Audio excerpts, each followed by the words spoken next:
Boker Tov, Shalom à tous et à toutes. Bezrat Hashem, on avance. Ashrenu, buenas noches, Ouman. Exactement, Baruch Hashem. Les nuits fraîches d'Ouman. Ashrenu, Ashrenu Matov Chelkenu. Chazak à tous les éveillés. Baruch Hashem.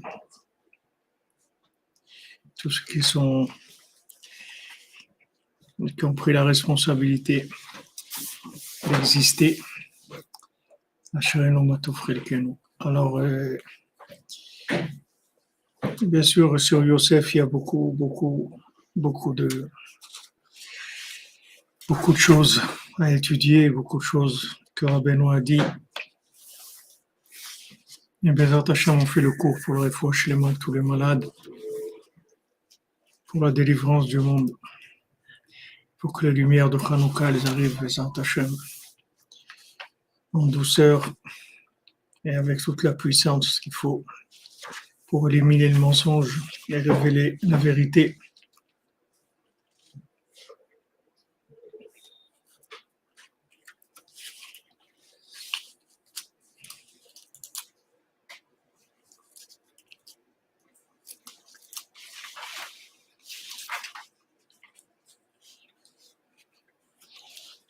Alors on voit que les frères de Yosef, ils lui ont dit Vayomru lo echav, Hamaloch timloch alenu, Imashol timshal banu, והוסיף לו עוד שנוא אותו על חלומותיו ועל דבריו. Alors ses frères, ils lui ont dit, quoi, tu vas nous diriger, toi? C'est toi qui vas nous diriger, c'est toi qui vas avoir le pouvoir sur nous. Imashol timshol banu, tu vas avoir du pouvoir et tu vas avoir tu vas nous diriger. Et ils l'ont détesté encore plus, al chalomotav ve al dvarav, sur ses rêves et sur ses paroles. Donc ils ont vu que il leur a raconté ce qu'il rêvait, ce qu'il ressentait, comment il voyait les choses. Et ça entraînait de la haine. Ça entraînait la haine. Lui, il leur a dit ce qu'il était, c'était uniquement pour les rapprocher.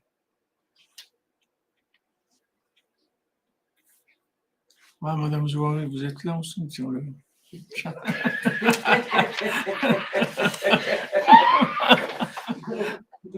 Voilà, vous rachez on a une équipe de guerrières là qui sont là. Ashrenu. Alors lui, il leur a dit qu'il était comme un médecin qui met son diplôme à l'entrée ou ses capacités et tout pour que les gens ils sachent qu'il peut les soigner, il peut leur apporter quelque chose. Et eux, qu'est-ce qu'ils ont fait? Ils ont commencé à le haïr. Le haïr premièrement pour ses rêves et deuxièmement pour l'interprétation qu'il avait de ses rêves. Qu'il leur a dit, voilà, c'est moi qui vais vous diriger, c'est moi qui vais vous donner l'énergie qu'il faut pour faire ce que vous avez à faire. Et ils n'ont pas compris ça. Parce qu'eux pensaient que quand lui parlait, c'est comme si eux ils disaient ça. Si eux disaient ça, c'est vrai que c'est un problème. Mais que lui dise ça, c'est pas un problème du tout. Parce que lui, quand il dit je, c'est pas les Jeux Olympiques. C'est quand il dit je, ça veut dire Hachem. Ça veut pas dire je. Il n'y a pas de je. Chez le tzaddik, il n'y a pas je, ça n'existe pas. Quand il dit je, non, il n'y a pas d'ego. Maintenant, eux, comme ils n'étaient pas à son niveau, alors quand ils l'ont entendu parler, Ils ont dit, mais c'est quoi? Il est prétentieux, ça, c'est quoi de dire ça? Bon, voilà, les amis, j'arrive, sachez que c'est moi et je vais vous diriger, tout dépend de moi maintenant, donc il faut que vous m'écoutiez. C'est sûr que c'est un discours qui est très dur à accepter. Mais pourquoi c'est dur à accepter? Parce que les gens ils connaissent que l'ego dans le monde. Ils savent pas ce que c'est quelqu'un qui a pas d'ego. C'est un ridouche, c'est quelqu'un exceptionnel. Tout ça, c'est quelqu'un qui a pas d'ego. Quand ils viennent, ils lui disent pardon, ils se, ils se prosternent à lui après toute l'histoire qu'il y a eu, tout ce qu'ils ont passé comme mésaventures. Et ils lui disent, tu sais, notre père, il a dit, il faut pas que tu te venges sur nous, etc. C'était pas vrai, mais ils ont dit ça parce qu'ils avaient peur. Ça aussi, pourquoi ils ont eu peur qu'ils se vengent? Parce qu'ils pensaient que lui, il était comme eux. Il a dit, vous inquiétez pas, c'est des sentiments qui n'existent pas chez moi. La vengeance, ça n'existe pas chez moi. La haine, ça n'existe pas chez moi. La colère, ça n'existe pas chez moi. La rancune, ça n'existe pas chez moi. Tout ça, c'était une midote d'ego. Alors eux, ils avaient peur. Ils ont dit, wow, maintenant, qu'est-ce qu'il va nous faire? Maintenant, ça y est, on dépend de lui. Donc, il va se venger. Il leur a dit, ne vous inquiétez pas. Tachatelo Kemani, moi, je suis sous Hachem. Moi, j'ai pas d'existence. Donc, vous avez rien à craindre. Donc, maintenant, quand il leur a raconté les rêves, et il leur a dit, voilà, voilà ce qui va se passer. Voilà, vous allez tous vous prosterner à moi. Alors, ils étaient en colère, très en colère. Quand Rabbi Nachman dit le monde entier va devenir Breslev, les gens ils sont très en colère sur ça. Il y a beaucoup de gens qui sont en colère. Pourquoi? Parce qu'ils croient que c'est comme si eux, ils disaient tout le monde va devenir communiste ou tout le monde va devenir les, les écologistes, tout le monde va dire... ils pensent que c'est ça. Alors ils sont en colère. Ils ont raison. Si c'était ça, il y a de quoi être en colère. Ça veut dire quoi? Tu veux imposer à tout le monde ta façon de voir les choses, etc. Mais s'ils savent qu'est-ce que c'est un tzaddik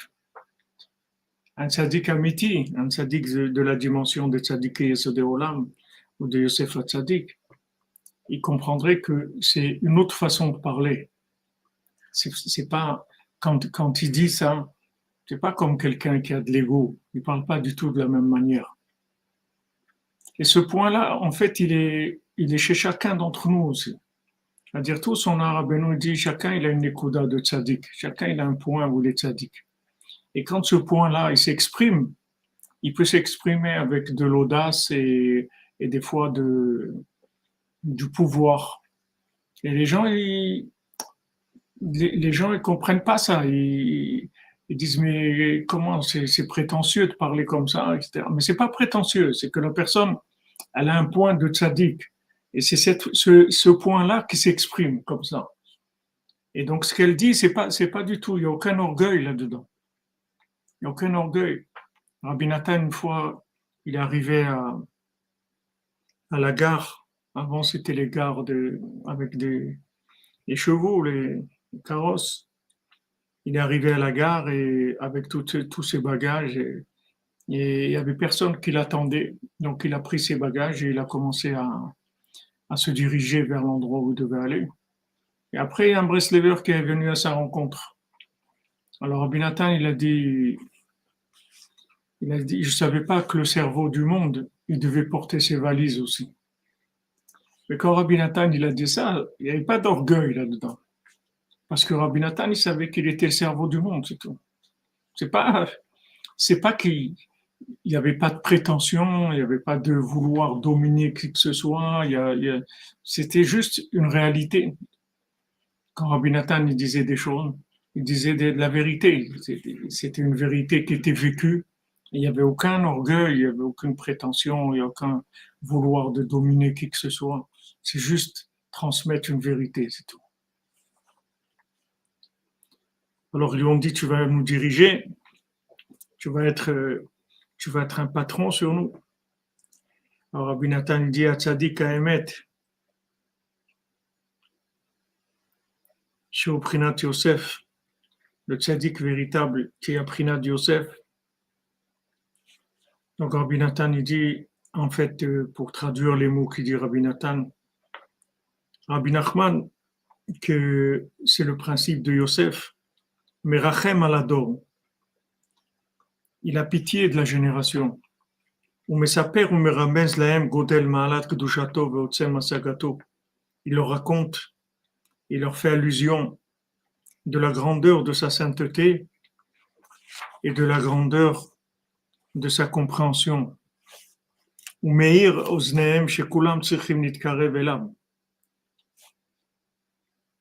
réveille leurs oreilles. Ils viennent, il leur sonne à l'oreille. Il leur dit Kulam tzrichim nitkarev elam. Tout le monde doit se rapprocher de moi, dit Rabbi Nachman. C'est sûr, si quelqu'un voit ça comme si lui disait ça, alors vraiment c'est un sketch, c'est une blague. Mais c'est le Tzaddik Haemet qui dit ça. Il dit ça pourquoi? Parce qu'il a pitié des gens. Maintenant, Rabbi Nachman, il y a des moments où il voulait aller vivre caché du monde complètement. Et il dit, regardez, il a dit à Rabbi Nathan, moi je vais aller faire ce que j'ai à faire quelque part. Je vais disparaître de la circulation. Je vais faire ce que j'ai à faire. Et de toute façon, quand vous allez mourir, vous allez tous venir chez moi. Donc, qu'est-ce que j'ai besoin maintenant de commencer des histoires? Celui-là, il veut pas, et l'autre, il dit, ouais, mais c'est quoi? Pourquoi ça? Pourquoi besoin de tout ça? De toute façon, après, vous allez tous venir chez moi. Parce qu'il n'y a pas de possibilité de réparation sans passer par le tzaddik de la génération, même après la mort.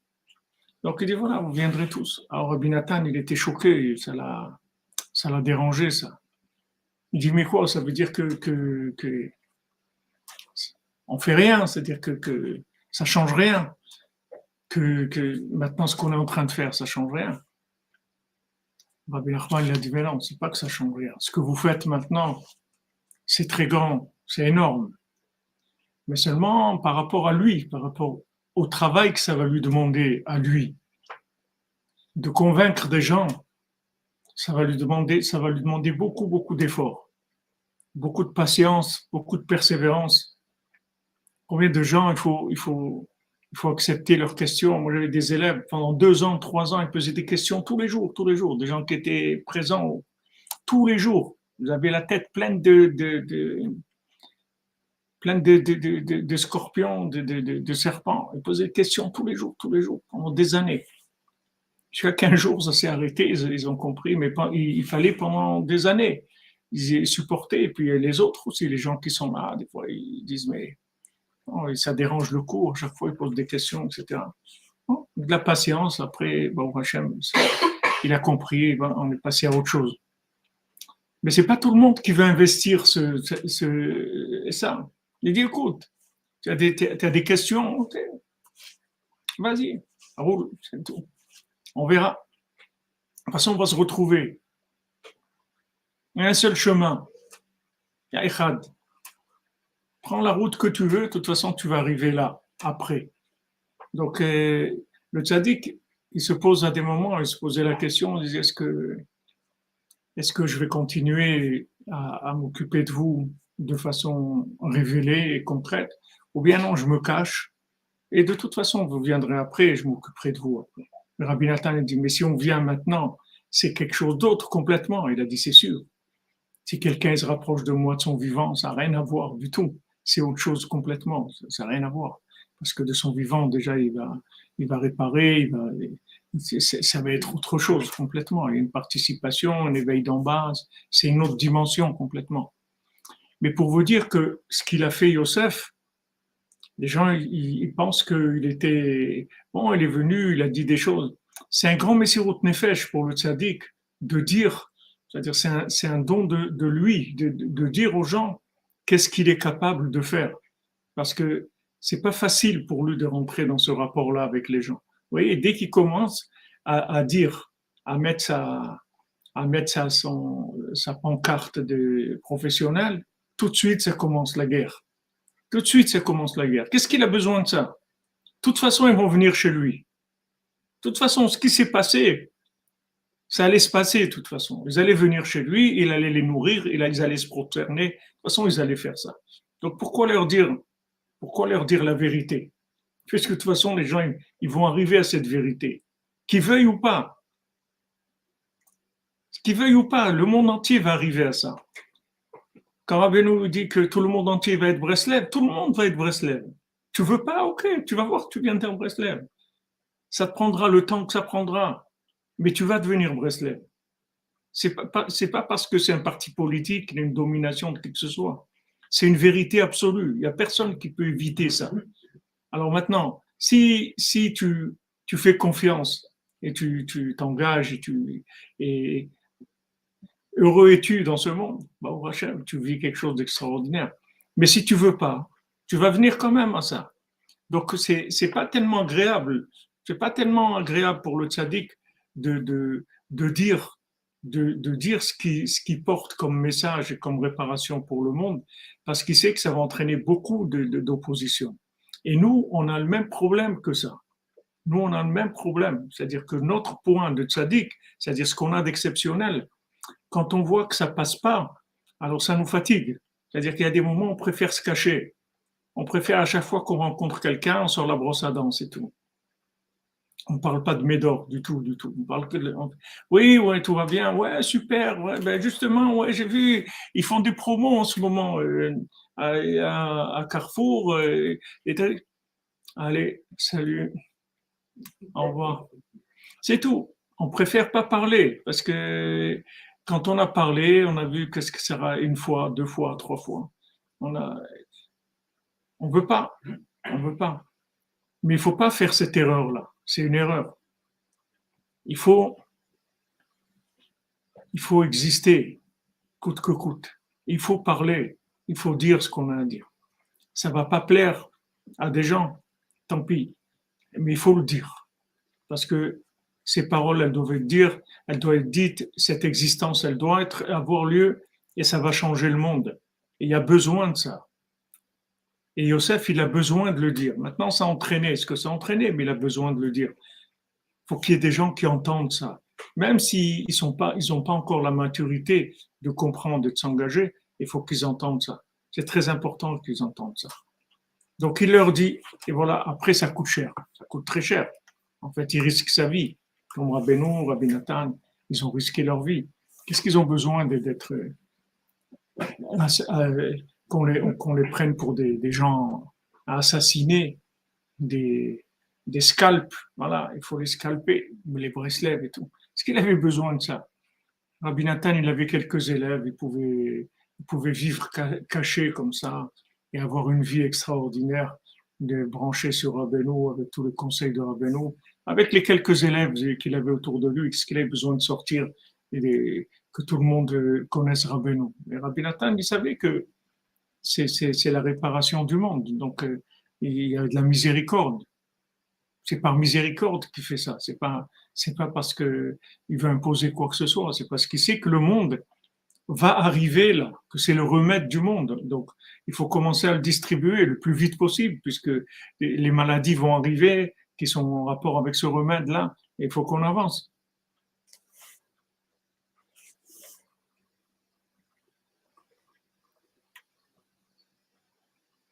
Tout le monde doit se rapprocher de lui. Le tzaddik, il dit voilà, Kulam tzrichim litkarev elam. Rabbi Nachman, il dit le monde entier il doit se rapprocher de moi. Alors les gens, ils supportent pas ça. C'est très dur pour eux. Très, très dur. Mais qu'est-ce qui est dur? Tu as quelqu'un qui va te réparer. Quelqu'un qui est venu dans le monde, que Hachem il a envoyé pour réparer le monde. Qu'est-ce qui est dur? Ben pourquoi? Tu croyais que c'était toi? Qu'est-ce qui est dur? Qu'est-ce qui est dur? Il y a quelqu'un qui te dit, voilà, ici c'est un hôpital, où on soigne tout le monde. Tout celui qui rentre, il sort guéri, peu importe la maladie qu'il a. Alors qu'est-ce qu'il y a? Au contraire, il faut danser. Il faut être Meshoune Freiler, c'est extraordinaire. Merci mon Dieu que tu as envoyé un tzaddik comme ça qui s'occupe de nous et qui va nous réparer de façon parfaite. C'est merveilleux. Non, ouais, c'est quoi ça et tout. Les gens, ils veulent pas. Ils sont pas d'accord. Pas d'accord. Ils veulent se soigner eux-mêmes. Ils veulent pas avoir l'impression que c'est eux qui font de quelque chose. Il y a toutes sortes de midotes qui viennent, de traits de caractère qui font que les gens ils s'opposent à ça. Mais il leur dit clairement, Kulam tzrichim litkarev elam. Rabbi Nachman dit clairement, tout le monde doit se rapprocher de moi. Du plus grand au plus petit, tout le monde doit venir chez moi. Le plus grand rave du monde, il doit venir chez moi. Et le dernier des derniers du monde, il doit venir chez moi aussi. Et tout le monde doit venir chez moi. Parce que je dois réparer tout le monde. Yaakov, il doit venir chez Yosef, tous ses frères, tout le monde doit venir chez Yosef. Tout sans exception. Que ce soit les fils des servantes ou que ce soit les fils de Léa ou Benjamin, ou, tout le monde, et son père, sa mère, tout le monde doit venir chez lui. C'est pas un rapport de Esav, c'est un rapport de vérité absolue. C'est pas un rapport du tout d'ego, de vouloir diriger qui que ce soit. C'est juste de la miséricorde, c'est tout. C'est que de la miséricorde. C'est rien d'autre. Quand Rabbi Nachman dit tout le monde doit venir chez moi, c'est de la miséricorde. C'est comme quelqu'un qui a découvert le remède à toutes les maladies. Il dit voilà, regardez, venez, j'ai découvert le remède. C'est par miséricorde. Il veut pas faire du business, il veut rien du tout. Il veut soigner le monde, c'est tout. Pour la diffusion du message de Rabbeinu qui touche le cœur de chacun. Merci, Michael. J'aime te bénisse, mon ami. Comme tu aides à diffuser Rabbeinu, que la lumière de Rabbeinu vienne chez toi, à Hanouka et tous les jours. Ah oui, Madame Sabrina, vous rêvez du jour. On n'aura plus besoin de brosse à dents. Oh là là. Oui, c'est Bezat Hashem. C'est sûr que ça va venir. En attendant, on a toute une panoplie de brosses à dents, toutes les couleurs, tous les poils, tous les sortes. Il y a les poils doux, durs, il y a tout. On a toutes sortes de brosses à dents. Une fois Shlema pour Jonathan Ben Esther, Bezat Hashem.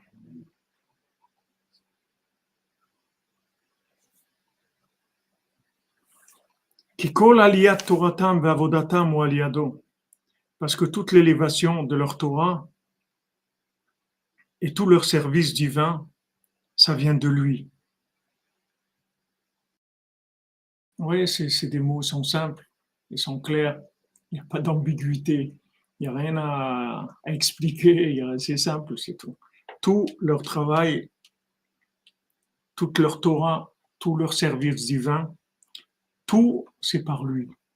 C'est à travers lui que tout se fait dans le monde. C'est pas difficile. Vous avez par exemple Rashi. Avant, personne ne comprenait la Torah. S'il n'y a pas Rashi, on ne comprend rien dans la Torah. Rashi, Rabbeinu dit, c'est le frère de la Torah. Rabbeinu dit, en France, ils ont Rashi. En Ukraine, on a le Baal Shem Tov. En France, ils ont Rashi. Maintenant, Rashi, il est venu, il a expliqué la Torah. Avant de faire paraître son explication, il a tourné dans le monde, il a voyagé pour voir s'il n'y avait pas quelqu'un qui avait écrit déjà une explication sur la Torah. Sur la Torah, sur toute la Torah, sur le Tanakh, sur la Gemara, sur tout ce qu'il a écrit Rashi. Il y a quelques traités qu'il n'a pas fini, mais la plupart de la Torah, il a expliqué Rashi. Maintenant, quelqu'un ne peut pas comprendre la Torah sans Rashi. Tout le monde passe par Rashi pour comprendre la Torah. Il n'y a personne qui dit ouais, mais pourquoi c'est lui, pourquoi? Ok, fais-le toi si tu es capable. Fais-le. Il y a Rashi, c'est tout, il a expliqué, tout le monde passe par là. Maintenant, après Rashi, voilà. Maintenant, il y a des tzadikim, que toute la Torah, elle passe par eux. C'est pas difficile à comprendre ça. Mais à l'accepter, c'était difficile. Chez Eprinat, Mashel Siper Yosef, la Shvatim, Chalomotav, Udvaram. C'est pour ça que Yosef, il a raconté aux Shvatim, aux tribus, il leur a raconté ses rêves et ses paroles, ses explications, parce que il savait que tout dépendait de lui. Donc c'est pour ça qu'il leur dit. C'est pour pas les laisser les induire en erreur. S'il les laisse, ils vont se tromper. Donc il leur dit, regardez, tout passe par moi. Comme quelqu'un qui a été nommé, je sais pas, c'est lui qui signe tous les passeports ou tous les permis de conduire, et il dit aux gens, voilà, et sachez qu'il faut venir chez moi pour que je vous signe votre passeport ou votre permis de conduire, c'est tout. C'est juste une vérité qu'il leur dit. C'est par miséricorde, parce qu'il a de la peine pour eux. Il leur dit, voilà, tout passe par moi. Alors voilà, venez chez moi, je vais vous dire quoi faire. Merci Madame Calfon, on est d'air de Tzedaka. Pour tous se prosterneront devant Yosef, tous les opposants de Rabbeinu devront se rendre à l'évidence à Yosef. Amen, amen, Shabbat Shalom. J'aime vous bénisse, Madame Calfon, ici à Tova, pour vous et votre famille chez le Tzadik, Bezat Hashem. Aval tzrichim lazeh zchia gdola leakshiv dvarav bitmimut. Le problème, c'est d'entendre les paroles de Yosef avec de la simplicité. Ça, c'est un mérite, ça, c'est un cadeau de Shem. D'entendre ça et de dire, d'accord, je vais faire, c'est un cadeau de Shem. De se soumettre, c'est un cadeau de Shem. Que ça résonne en nous et que ça prenne une dimension qui nous permet d'annuler toutes les bêtises qu'on peut avoir dans notre tête, tout ce qu'on a pu apprendre, et de le mettre de côté par rapport à ce que Rabbeinu dit, ça c'est un cadeau d'Hachem. Que Rabbi Nathan, il arrive chez Rabbeinu avec un érudit comme Rabbi Nathan, un tzaddik comme Rabbi Nathan, un des grands de la génération comme Rabbi Nathan, il arrive chez Rabbeinu, il met toute sa connaissance de côté et tout. Et il dit maintenant je commence à apprendre Aleph Bet avec Rabbi Nachman. Je sais rien, je commence aujourd'hui avec. Ça c'est un mérite. C'est un cadeau. C'est un cadeau d'Hachem. Il dit, c'est une sriya. C'est pas de l'intelligence. C'est pas de l'intelligence. Parce qu'il n'y a pas besoin d'être intelligent pour comprendre ça. Intelligent, ça veut dire, bon, c'est un problème compliqué et il n'y a que quelques personnes qui arrivent à comprendre parce que c'est très mathématique ou c'est quelque chose qui demande vraiment une intelligence. Mais là, c'est pas du tout de l'intelligence, c'est de la simplicité. Il n'y a aucune intelligence là-dedans. Il n'y a pas besoin d'intelligence, au contraire. Toute intelligence, c'est ça qui va rendre la chose difficile. Il n'y a pas besoin. Il dit c'est lui, ça y est, c'est réglé. Qu'est-ce qu'il y a besoin? Vous rentrez quelque part. Vous cherchez, vous dites où est le patron, on dit voilà, c'est lui. Vous n'allez pas commencer à poser des questions. Mais pourquoi? Qu'est-ce qu'il y a? Pourquoi c'est lui? Pourquoi c'est pas quelqu'un d'autre? Pourquoi ça? Vous avez pas. C'est simple, c'est tout. On vous a montré, c'est lui, ça y est, c'est tout. Vous allez vous parler avec lui ce que vous avez besoin, c'est tout. Mais il dit c'est un mérite. D'entendre ça, c'est un mérite. C'est un cadeau d'Hachem.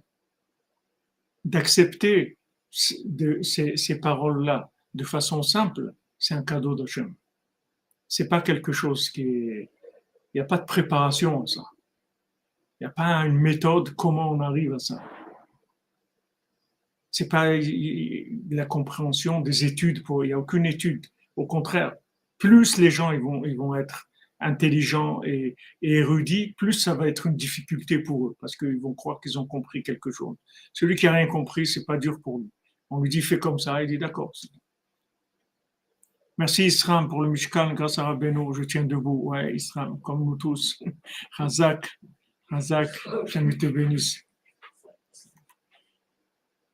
Voilà, comme vous dites, Madame Benana. Il voulait juste transmettre, c'est tout, et valider pour qu'ils adhèrent sans dominer. Juste, c'est que de l'amour, c'est tout. Il y a aucune. il y a aucun désir de dominer qui que ce soit. Mais d'entendre ça, il dit Rabbi Nathan, Aval tzrichim lazeh zriya gdola, un grand mérite. Les akshiv dvarav bitmimut, pour écouter.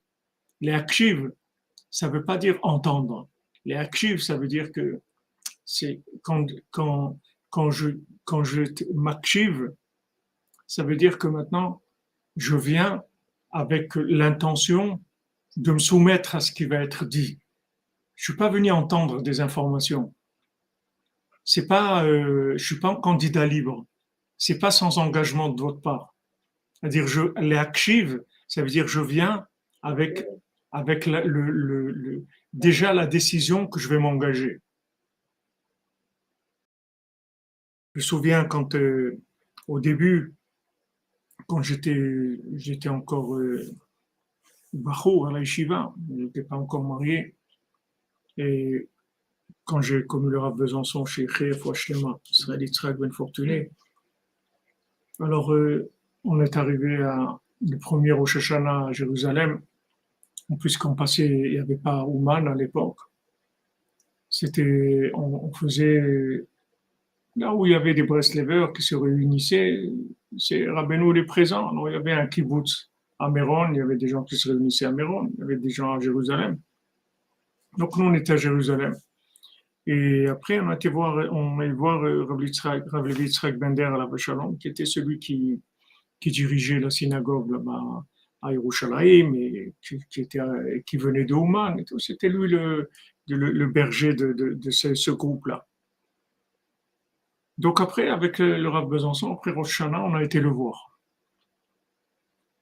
Alors il m'a demandé qu'est-ce que tu fais. Je dis, voilà, moi j'étudiais à la yeshiva. Et tout. Il me dit ah bon, pour moi c'était ça, j'étais à la yeshiva, j'étudiais, c'est tout. Qu'est-ce que j'avais à faire? Bon, Hachem, j'étudiais. Je peux pas dire que vraiment j'aimais beaucoup étudier, mais j'étudiais quand même 15-17 heures par jour. Je peux pas dire que j'aimais. Ça me demandait énormément d'efforts, mais je le faisais parce que j'ai dit c'est ça qu'il faut faire. On y va, c'est tout. Il n'y a pas de.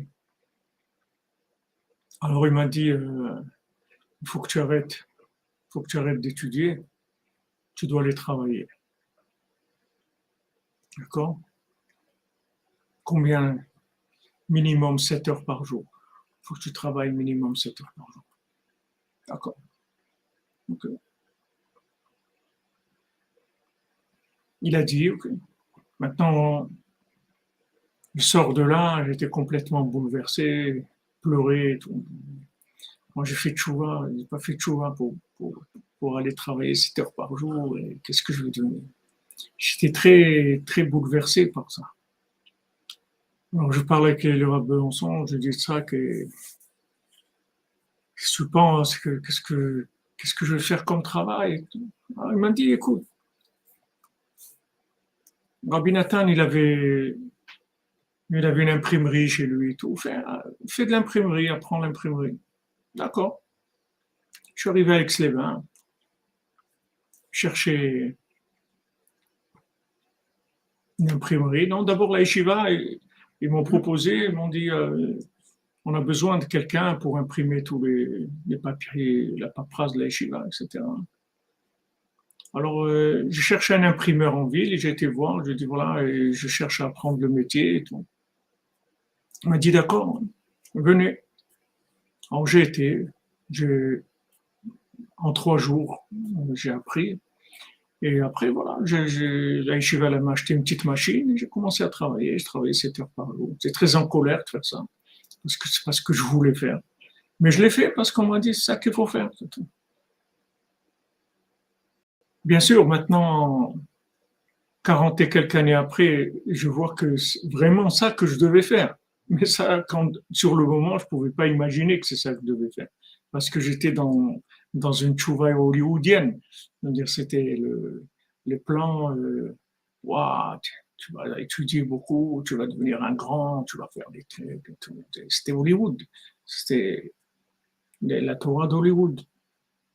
Alors on te dit tu vas aller travailler, et tout de suite ça baisse tout de suite ça remet les choses à leur place, c'est désagréable. C'est pas quand on pense que c'est autre chose. Alors, mais d'entendre, d'écouter, c'est un mérite d'écouter. C'est un mérite, c'est un grand mérite d'écouter. C'est un très grand cadeau d'Hachem d'écouter parce que, en fait, vous gagnez toute votre vie quand vous écoutez. Parce que les gens qui n'écoutent pas, ça coûte très très cher après. Quand on n'écoute pas, l'addition, elle est très chère, elle est très, comme on dit, la douloureuse, elle est vraiment douloureuse, très très douloureuse. Les gens qui se sont écoutés à eux, ah là là, ce que ça coûte dans la vie quand on s'écoute à soi-même. Il faut écouter les tzadikim. Il y a des tzadikim, qui savent exactement comment un individu fonctionne. Et la seule chose qu'ils veulent, c'est nous faire réussir, c'est tout. Ils n'ont aucun intérêt. Ils veulent qu'on réussisse, ils nous donnent les chemins de la réussite. Et donc, il faut écouter. Mais d'écouter, c'est un cadeau. C'est un cadeau d'Hachem. Il dit, Sriya Gdola, un grand cadeau. Un grand mérite, c'est un très grand cadeau. Les gens disent non, pourquoi non, non, moi je pense qu'il faut faire. Ok, pas de problème, vas-y. Tu vas revenir de toute façon. Tu reviendras, mais dans quel état tu vas revenir? Mais tu vas revenir de toute façon. Parce que, Echad, de toute façon tu vas revenir. Seulement, en attendant, ça coûte cher. Ah, vous avez quand je vous raconte, je suis un peu gêné de raconter parce que je parle de moi, mais comme ça vaut pas grand-chose au point de vue Hollywood, donc ça va, c'est pas grave.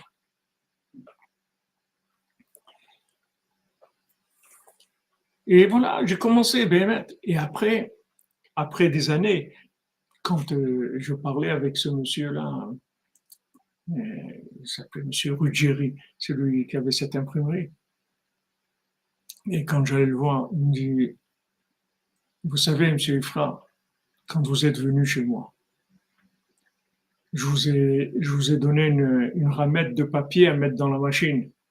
Il me dit, quand vous avez pris la ramette de papier, vous avez pris comme quelqu'un qui est un imprimeur de métier. J'ai vu tout de suite que vous étiez un imprimeur. Pourtant, moi, jamais j'ai pris une ramette de papier dans ma vie. Je savais même pas que l'imprimerie, ça existait. C'est un truc que je n'ai jamais pensé que les livres, ça s'imprimait. Je n'avais pas ça dans ma tête. On était dans le monde de la musique, des trucs. Jamais j'ai pensé à ça.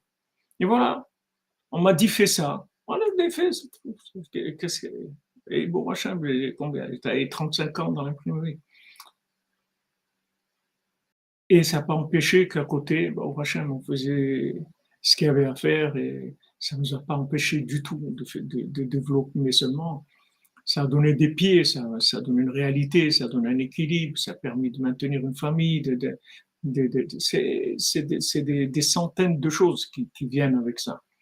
Et quand on vient, on voit beaucoup de lumière, on veut aller vers la lumière et on pense qu'on va aller très vite, etc. C'est vrai, c'est possible qu'on aille très vite, mais on se casse aussi très vite.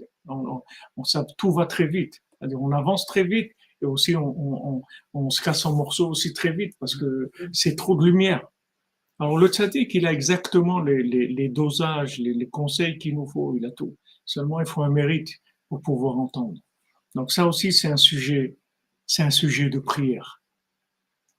C'est un sujet de prière de demander à Hachem d'avoir le mérite d'entendre, d'écouter ce que le tzaddik dit. Pas que l'information.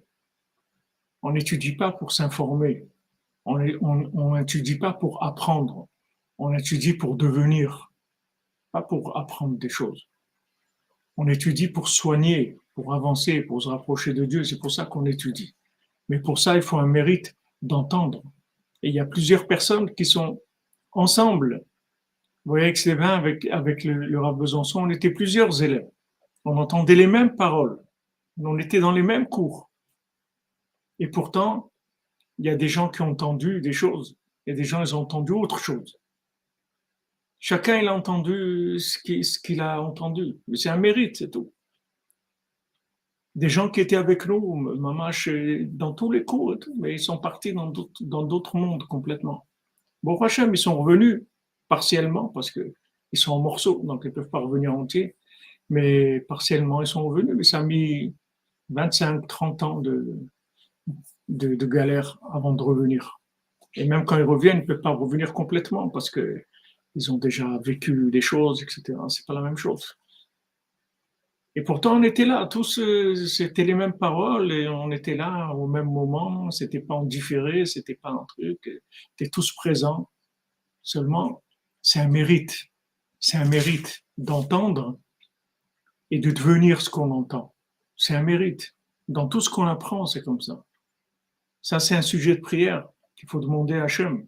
Pourquoi Benou il dit la saute Torah tfila, de transformer l'étude en prière? Parce que c'est bien d'apprendre des choses, mais le but, c'est de devenir ces choses-là. C'est pas de savoir des choses. Ça va nous servir de savoir des choses. Aujourd'hui, vous avez besoin de savoir. Vous avez Rav Google, il sait plus que tout le monde. Si vous avez besoin. Moi, vous savez combien de gens ils me posent des questions. Moi-même, je cherche sur Google et je leur envoie le lien. Après, ils me disent, ah, merci beaucoup, Ravi. En fait, qu'est-ce que je suis devenu? Un manipulateur de Google. Voilà le Rav. Le Rav, qu'est-ce qu'il fait? Mais je leur envoie la référence juste pour leur montrer qu'ils peuvent faire la même chose. Ils n'ont pas besoin de moi. Mais vous voyez, même ça, les gens, ils ont pas l'idée de chercher, alors, ils cherchent. Ils cherchent. Quelqu'un m'a demandé la semaine dernière, il m'a demandé pour les papillotes comment un homme il doit se couper, où il faut couper la taille et tout. Alors j'ai cherché dans Google et il y avait une explication très bien d'un rave avec une vidéo qui montrait tout. Je lui ai envoyé le lien, il m'a dit ah merci beaucoup. Hein. Un truc. Mais il aurait pu le faire au lieu de me demander à moi, il aurait demandé à Google. C'est-à-dire ce qui est technique, il n'y a pas besoin vous n'avez pas besoin, c'est pas ça qu'on cherche. C'est-à-dire c'est maintenant comment je vais me rapprocher de Dieu, comment moi je vais changer, comment je vais m'arranger, comment je vais me rapprocher de Dieu. Ça j'ai besoin. J'ai besoin du tzaddik pour ça. Mais j'ai besoin d'entendre ce qu'il dit. C'est un mérite d'entendre ce qu'il dit. D'apprendre ce qu'il dit, de connaître ce qu'il dit, c'est une chose. Mais de devenir, d'entendre de manière à ce que ça nous change, ça c'est une autre dimension d'écoute. Donc sur ça, il faut prier. La sorte Mitorah Tfila, Ben nous dit, ce que tu apprends, tout de suite, il faut prier. Quand tu apprends quelque chose, il faut demander tout de suite à Hachem d'avoir le mérite de devenir cette chose-là. Parce que le but de l'enseignement, c'est que pour devenir, c'est pas pour apprendre des choses. La Torah, on dit les 613 mitzvot, ce sont 613 conseils. Le Zohar dit Taria Gaitin Doraita, les 613 conseils de la Torah. Ce sont des conseils, la Torah. C'est pas de la chorma, c'est pas de la connaissance. On est obligé de parler à travers la connaissance parce que c'est pour communiquer. Mais le but, c'est que ça soit un conseil et que ce conseil, on soit concerné par le conseil et qu'on le vive. Et à ce moment-là, on voit des résultats, on change, on progresse, etc. Mais d'arriver à avoir cette attitude-là, c'est un mérite. C'est un grand mérite.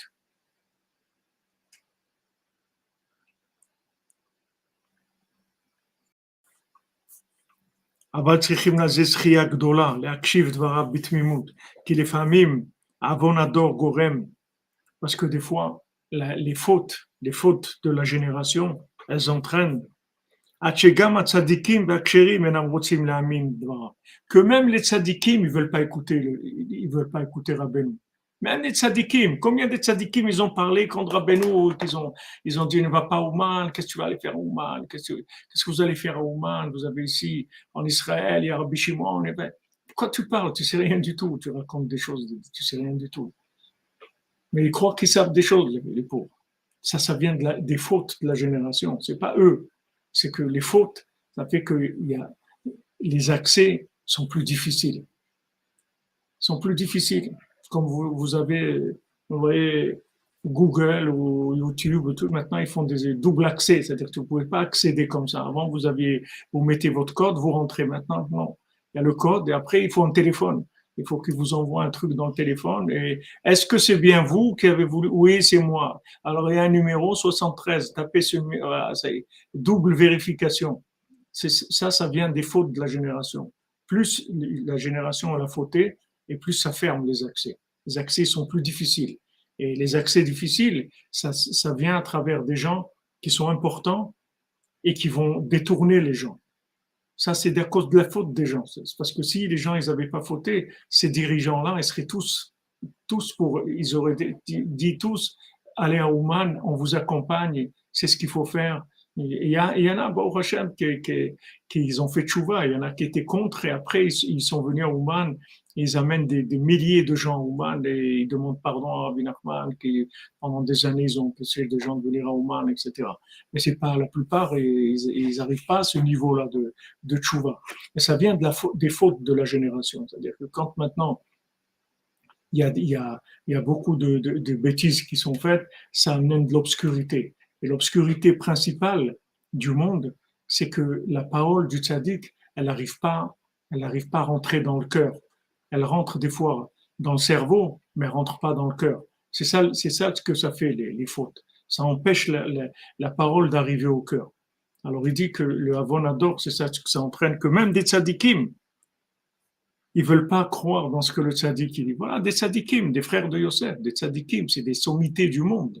C'est les tzaddikim qui ont donné naissance à toute la spiritualité du monde, c'est les tribus. Et pourtant, ils n'ont pas pu parce que le monde était trop, le monde, il y avait trop de fautes dans le monde.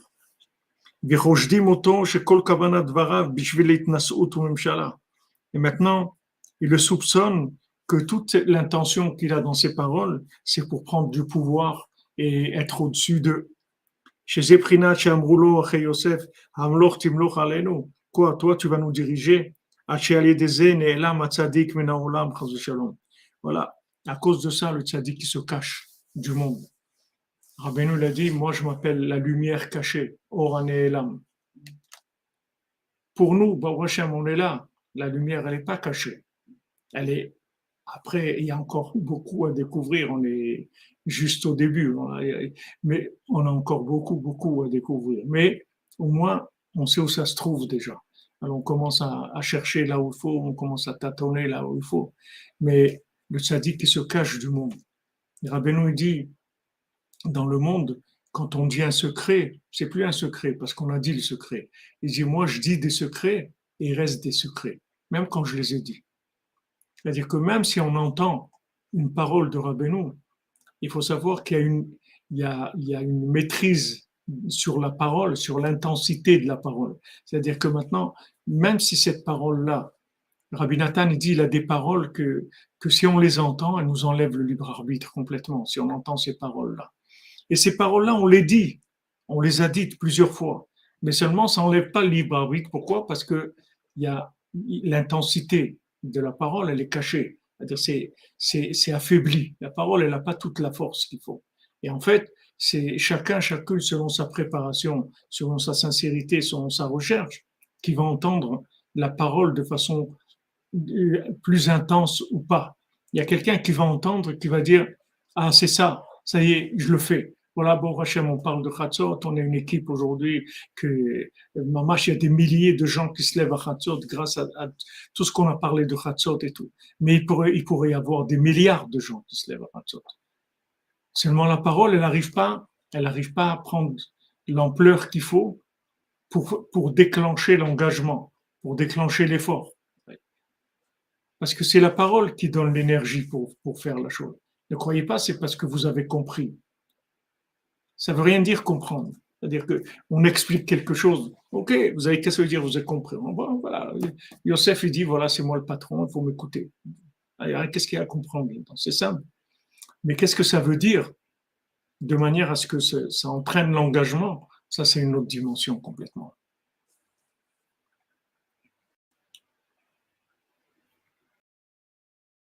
Les Rov Pushkina, c'est l'adresse, vous avez raison. Poshrina, Pushkina, ça veut dire Poshrina. Ici, il y a la Shrina. Ça veut dire Pushkina. La Shrina, elle est ici. C'est ce que ça veut dire Pushkina.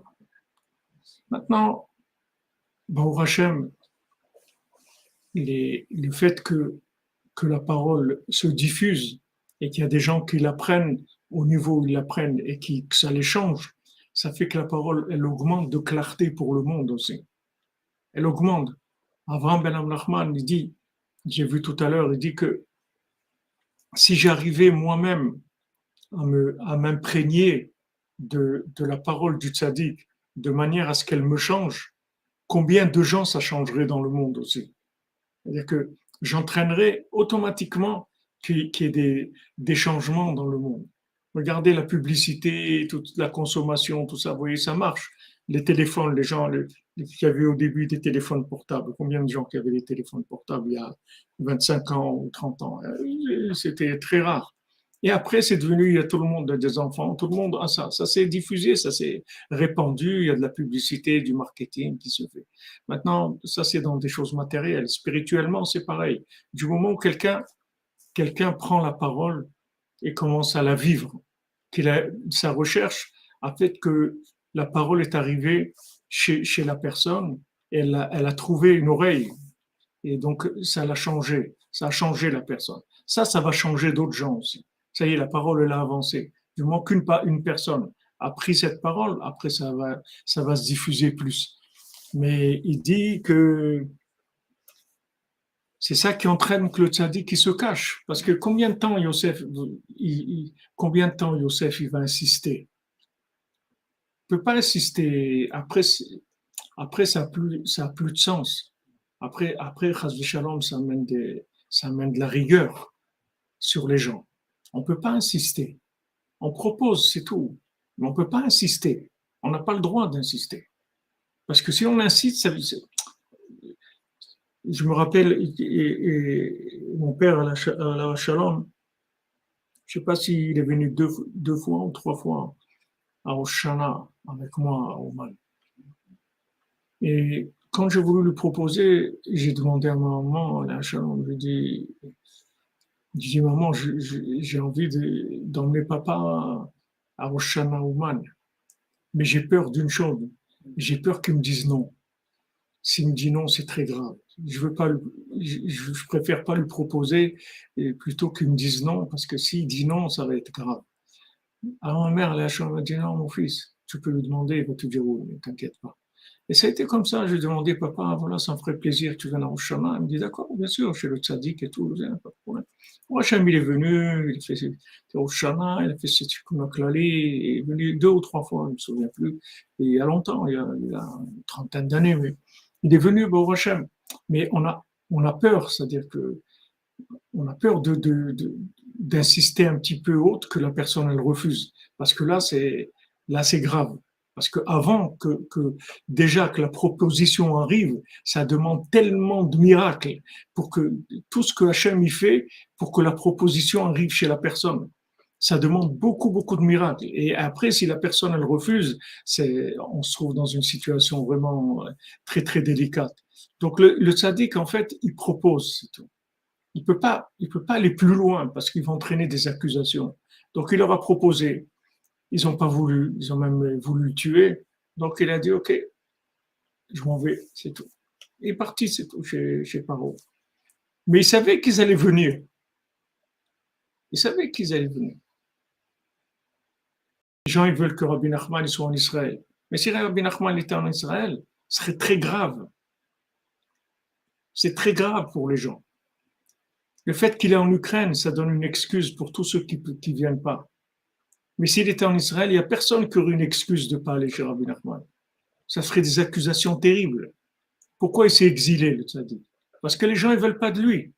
Pourquoi il a choisi d'être en Ukraine? Il a dit, moi, tout mon Inyan, c'est Eretz Israël.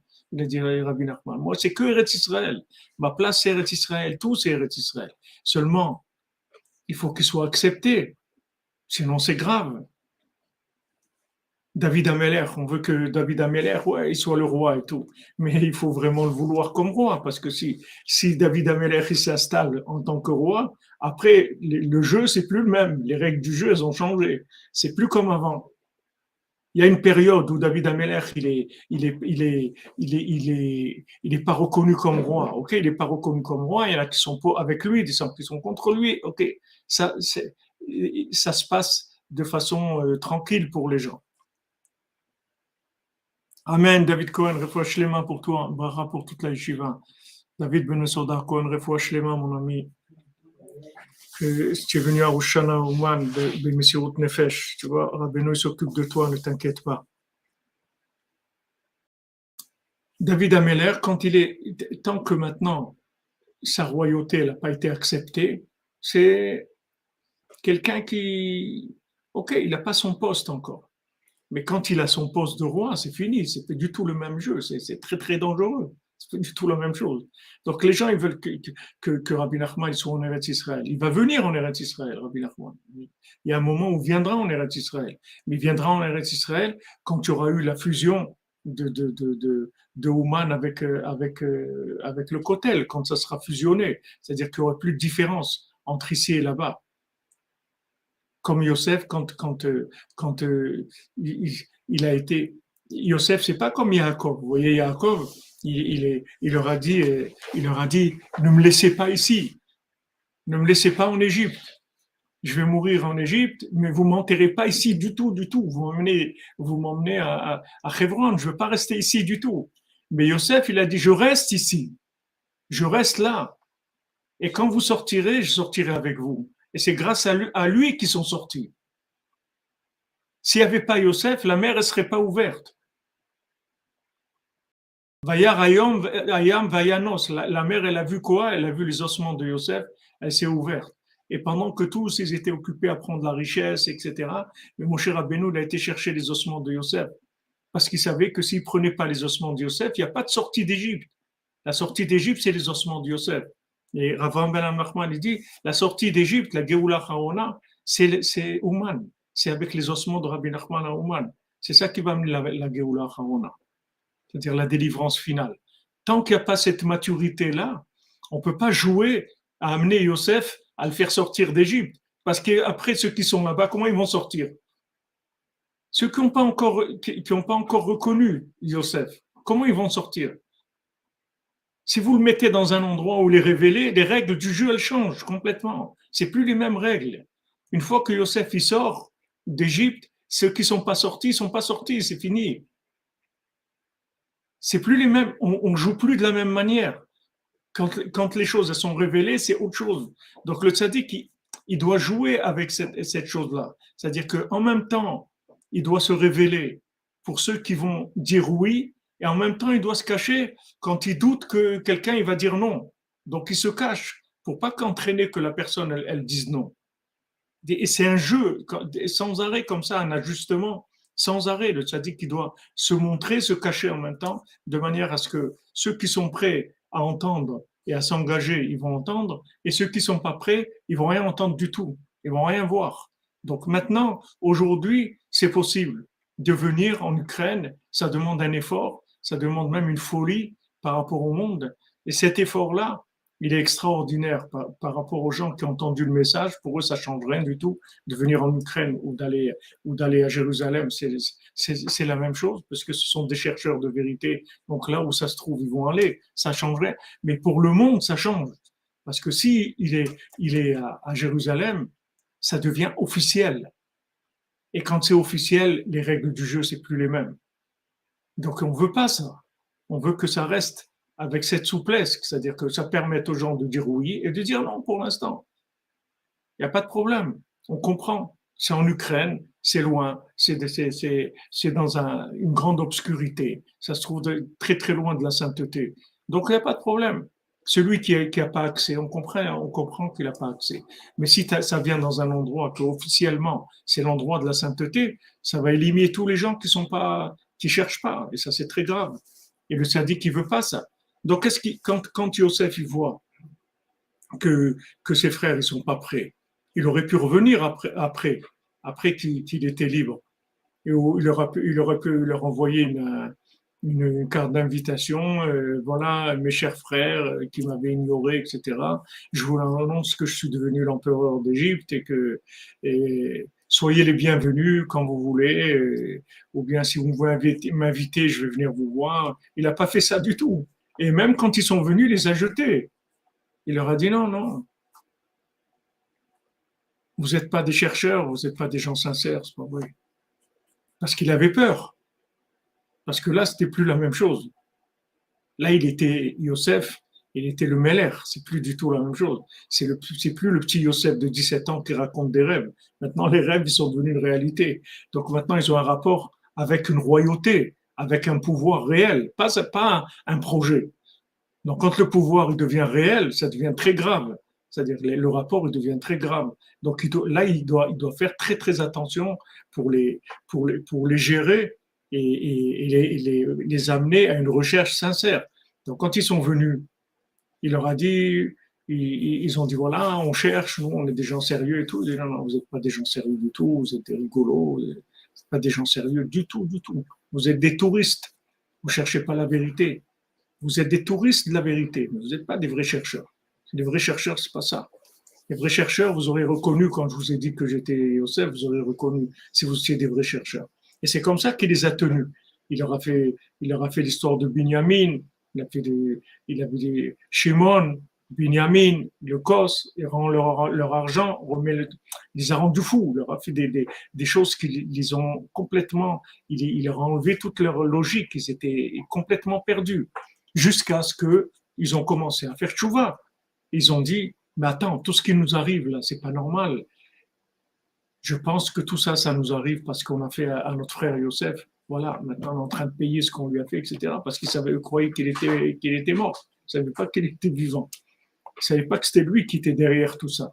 Regardez qu'est-ce qu'il fait, le tzaddik. Regardez qu'est-ce qu'il est obligé, comment il est obligé de se déguiser par miséricorde pour eux. Il est obligé de se faire souffrir parce qu'il vient, il parle avec eux. Après, il va, il pleure.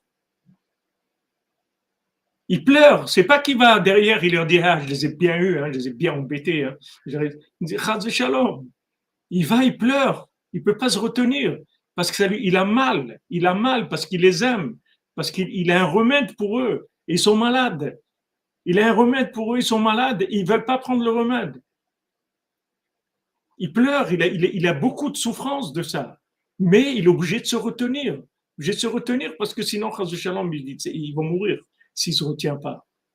Donc, il se retient au maximum, jusqu'à qu'ils arrivent à la maturité où ils peuvent se prosterner à lui de tout cœur et qu'ils le reconnaissent. Et à ce moment-là, il dit voilà, Ani Yosef.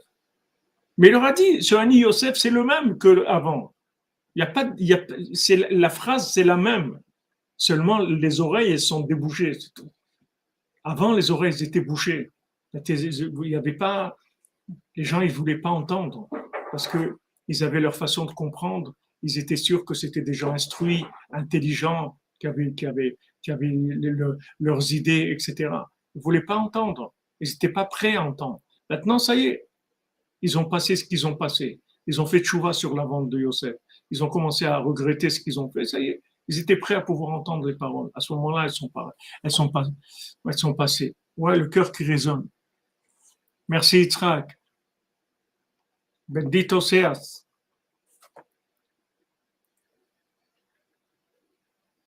Donc on peut pas. Les gens ils pensent ouais, on emmène Rabbi Nachman en Israël, ça va faciliter les choses, il n'y aura pas besoin de voyager et tout. On n'est pas dans des plans comme ça. C'est ça les plans, qu'on n'a pas besoin de voyager. C'est pas le plan, c'est pas ça du tout. Il y a des plans qui sont des plans au niveau de tous les univers. C'est pas Frère Rabbi Nachman, il a besoin de quelqu'un pour venir en Israël. Il a besoin de personne. C'est pas si Rabbi Nachman il décide d'aller en Israël et une seconde après il sera en Israël. Notre problème, c'est pas ça. Le problème, c'est que là où il est en Égypte, il permet l'accès facile. Il permet le tourisme aussi. Il permet le tourisme. Il leur a dit à ses frères, vous êtes des touristes, vous êtes des visiteurs. Vous êtes venus ici visiter l'Égypte, etc. Comme on dit, venus visiter l'Égypte et ses pyramides, etc. C'est des voyages, c'est du tourisme. Donc il y a du tourisme religieux, il y a du tourisme mystique, et il y a des gens qui sont malades. C'est pas des touristes, c'est des gens malades. Ils cherchent un remède à leur vie. Ça, c'est autre chose. Alors ces gens-là, quand ils viennent chez le tzaddik, ils ont les oreilles qui sont débouchées déjà, parce qu'ils savent ce qu'ils cherchent. Ils ont des manques, la vie est très dure pour eux, et ils cherchent vraiment à s'en sortir, ils cherchent vraiment un remède, ils cherchent un rofé nefashot, un docteur de l'âme. Et il y a des gens qui sont des touristes. Même ici à Ouman, il y a des touristes. Il y a des gens qui viennent Ils disent, ouais, pourquoi, viens, on va aller prier, c'est un kiff, on va se faire un voyage en Ukraine et tout, en même temps, on va aller voir Rabbi Nachman, il y a aussi le Baal Shem Tov, il y a cela, allez, on va faire une tournée, on va, qui est-ce qui paye la tournée, allez, on fait une tournée, et trucs, et tout. Attendez, c'est, c'est pas, qui est-ce qui permet ça? C'est parce qu'il est là que ça peut. S'il était en Israël, vous ne pouvez pas faire ça. Parce qu'Israël, c'est officiel. Israël, c'est la sainteté officialisée. C'est pas du tout la même chose. Ici, vous pouvez régler la distance comme vous voulez. Vous voulez vous venir chez le tzaddik comme vous voulez. La personne, elle vient une fois en touriste, une deuxième fois un peu moins touriste, une troisième fois un peu moins. Et petit à petit, le tzaddik, il travaille et il la rapproche et il a fait, il ouvre les yeux, le cœur, se rend compte de certaines choses, etc. Voilà, elle va avancer. Mais ça, c'est parce qu'il est en Égypte. S'il était en Israël, ça changerait tout. Il n'y aura pas de possibilité, on ne peut pas reculer. Ou on accepte, ou on refuse. Il n'y a pas de, il n'y a pas de zone d'évolution comme ça au milieu. Et le fait qu'il est là, qu'il est en Égypte, il a choisi d'aller en Égypte parce qu'il sait que dans cet endroit-là, il peut rapprocher tout le monde. Même les gens les moins sincères de la terre, même les gens les plus malades, même dans leur conscience et qui n'arrivent pas à être conscients de leur maladie, il peut les soigner aussi. Parce que là où il se trouve, l'accès, il est complètement neutre. Il n'y a aucun rapport avec la sainteté dans l'accès. C'est-à-dire la personne, elle peut venir comme ça, juste par curiosité, ou c'est tout, sans engagement. Ça ne va pas l'engager. Et elle peut venir aussi. Et avec ça, le tzaddik, il attrape. Même la personne qui vient sans engagement, il va l'attraper. Il va commencer à la travailler et elle va progresser, etc. Mais ça, il peut faire que parce qu'il est là, parce qu'il est en Égypte. C'est pour ça qu'il est resté en Égypte, Youssef. Non seulement il est resté en Égypte, mais la sortie d'Égypte, c'est lui. C'est personne d'autre. C'est pour ça qu'il a dit, moi, je reste là, je sors avec vous. Quand vous sortirez, prenez-moi avec vous. Mais là, il n'aura pas dit, vous ne pourrez pas sortir si vous ne me prenez pas. Mais Moshe Rabbeinu, il savait ça. Lui, Moshe, il savait que c'est ça ce que ça voulait dire. Quand il a dit, quand vous sortez, prenez-moi avec vous, ça voulait dire que vous sortirez pas si vous ne me prenez pas avec vous. S'il n'y avait pas les ossements de Yosef, il n'y avait pas de sortie d'Égypte. Et aujourd'hui, s'il n'y a pas les ossements de Rabbi Nachman, il n'y aura pas de Géoula. La Géoula, elle va venir que avec les ossements de Rabbi Nachman, c'est-à-dire avec les Tikkun Klali à Ouman, les voyages à Ouman. C'est ça qui va amener la Géoula. Mais même ça, de dire ça aujourd'hui, c'est dans le monde, c'est osé. Nous, on peut parler parce qu'on est dans la cordonnerie, on a un groupe de gens qui sont déjà avancés, on peut parler comme ça. Mais il y a des endroits où vous ne pouvez pas parler comme ça. Ils ne vous laisseront pas parler, de dire des choses comme ça. C'est sûr que ceux qui sont au niveau des frères de Yosef, quand il avait 17 ans, et c'est sûr que vous n'allez pas parler comme ça. Maintenant, ceux qui sont déjà en Égypte, en train de souffrir dans l'esclavage de Paro, vous pouvez leur parler comme ça, pas de problème. Parce que c'est des gens qui ont pris conscience qu'ils sont esclaves, ils en ont marre de la souffrance et ils veulent sortir, alors il n'y a pas de problème.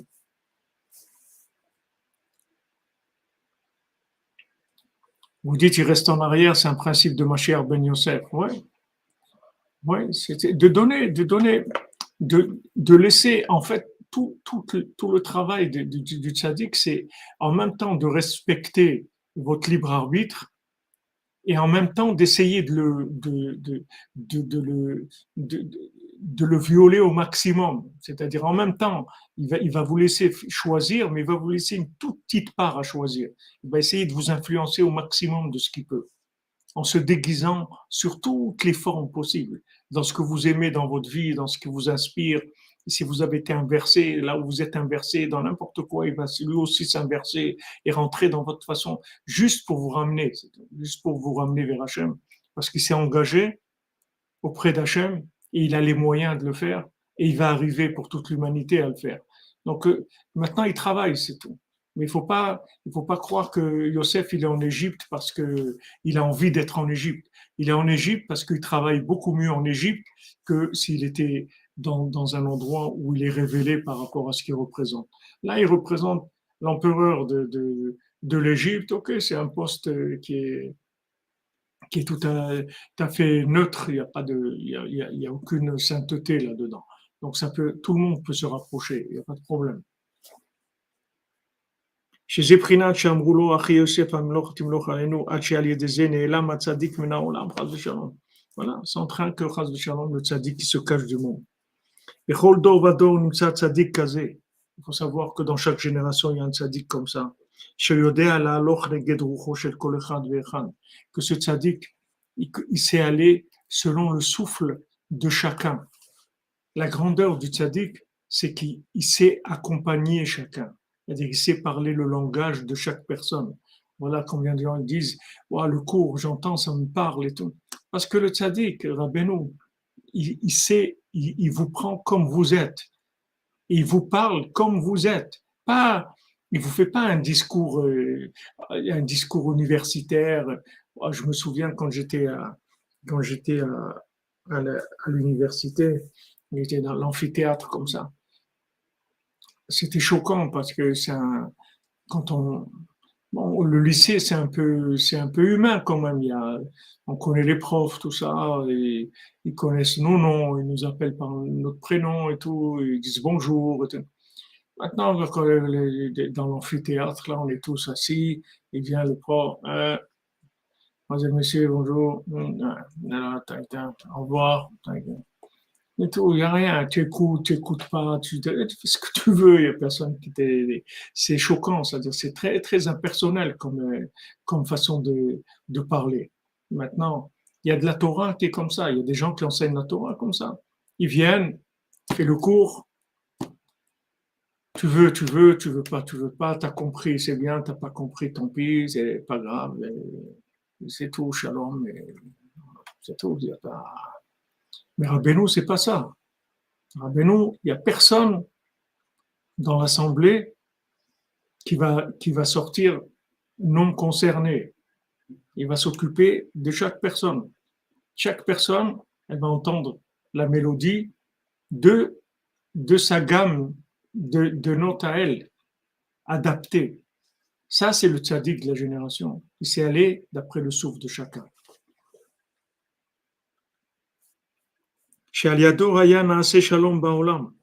Que si maintenant les gens ils se rapprochaient de ce tzaddik, alors il y aurait de la paix dans le monde parce que tout le monde serait à sa place et tout le monde serait heureux. Donc il n'y a personne qui se disputerait avec l'autre. Mais ça aurait fait que le monde entier, il aurait fait tchouva et serait revenu vers Hachem. Parce que grâce au tzaddik, tous ils se seraient inclus dans un seul vouloir céleste, c'est-à-dire vouloir se rapprocher d'Hachem, c'est tout. Comme dit David Ameller, moi je veux rien, je veux me rapprocher de toi, c'est tout. Moi je veux chanter pour toi, je veux rien d'autre, je veux rien ne m'intéresse, je veux que ça, c'est tout. Et toutes les forces du mauvais penchant, elles seraient annulées. Et toutes les hérésies, et toutes les disputes,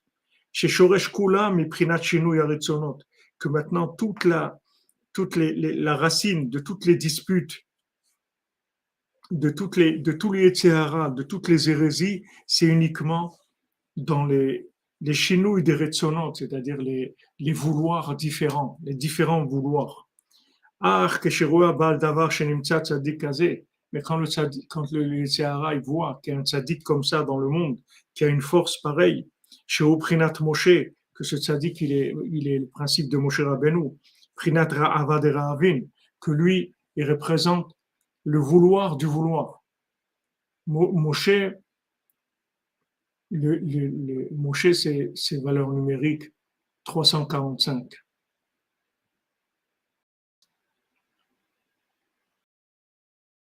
Ratson, vouloir, c'est 346. C'est-à-dire le Moshe, il fait rentrer les gens dans le vouloir. Lui, il est 345. Ratson, vouloir, c'est 346 en valeur numérique. Lui, fait rentrer les gens dans le vouloir. C'est-à-dire, il est capable de donner du vouloir à quelqu'un qui veut rien. Il veut rien. Vous demandez à quelqu'un, qu'est-ce que tu veux? Rien.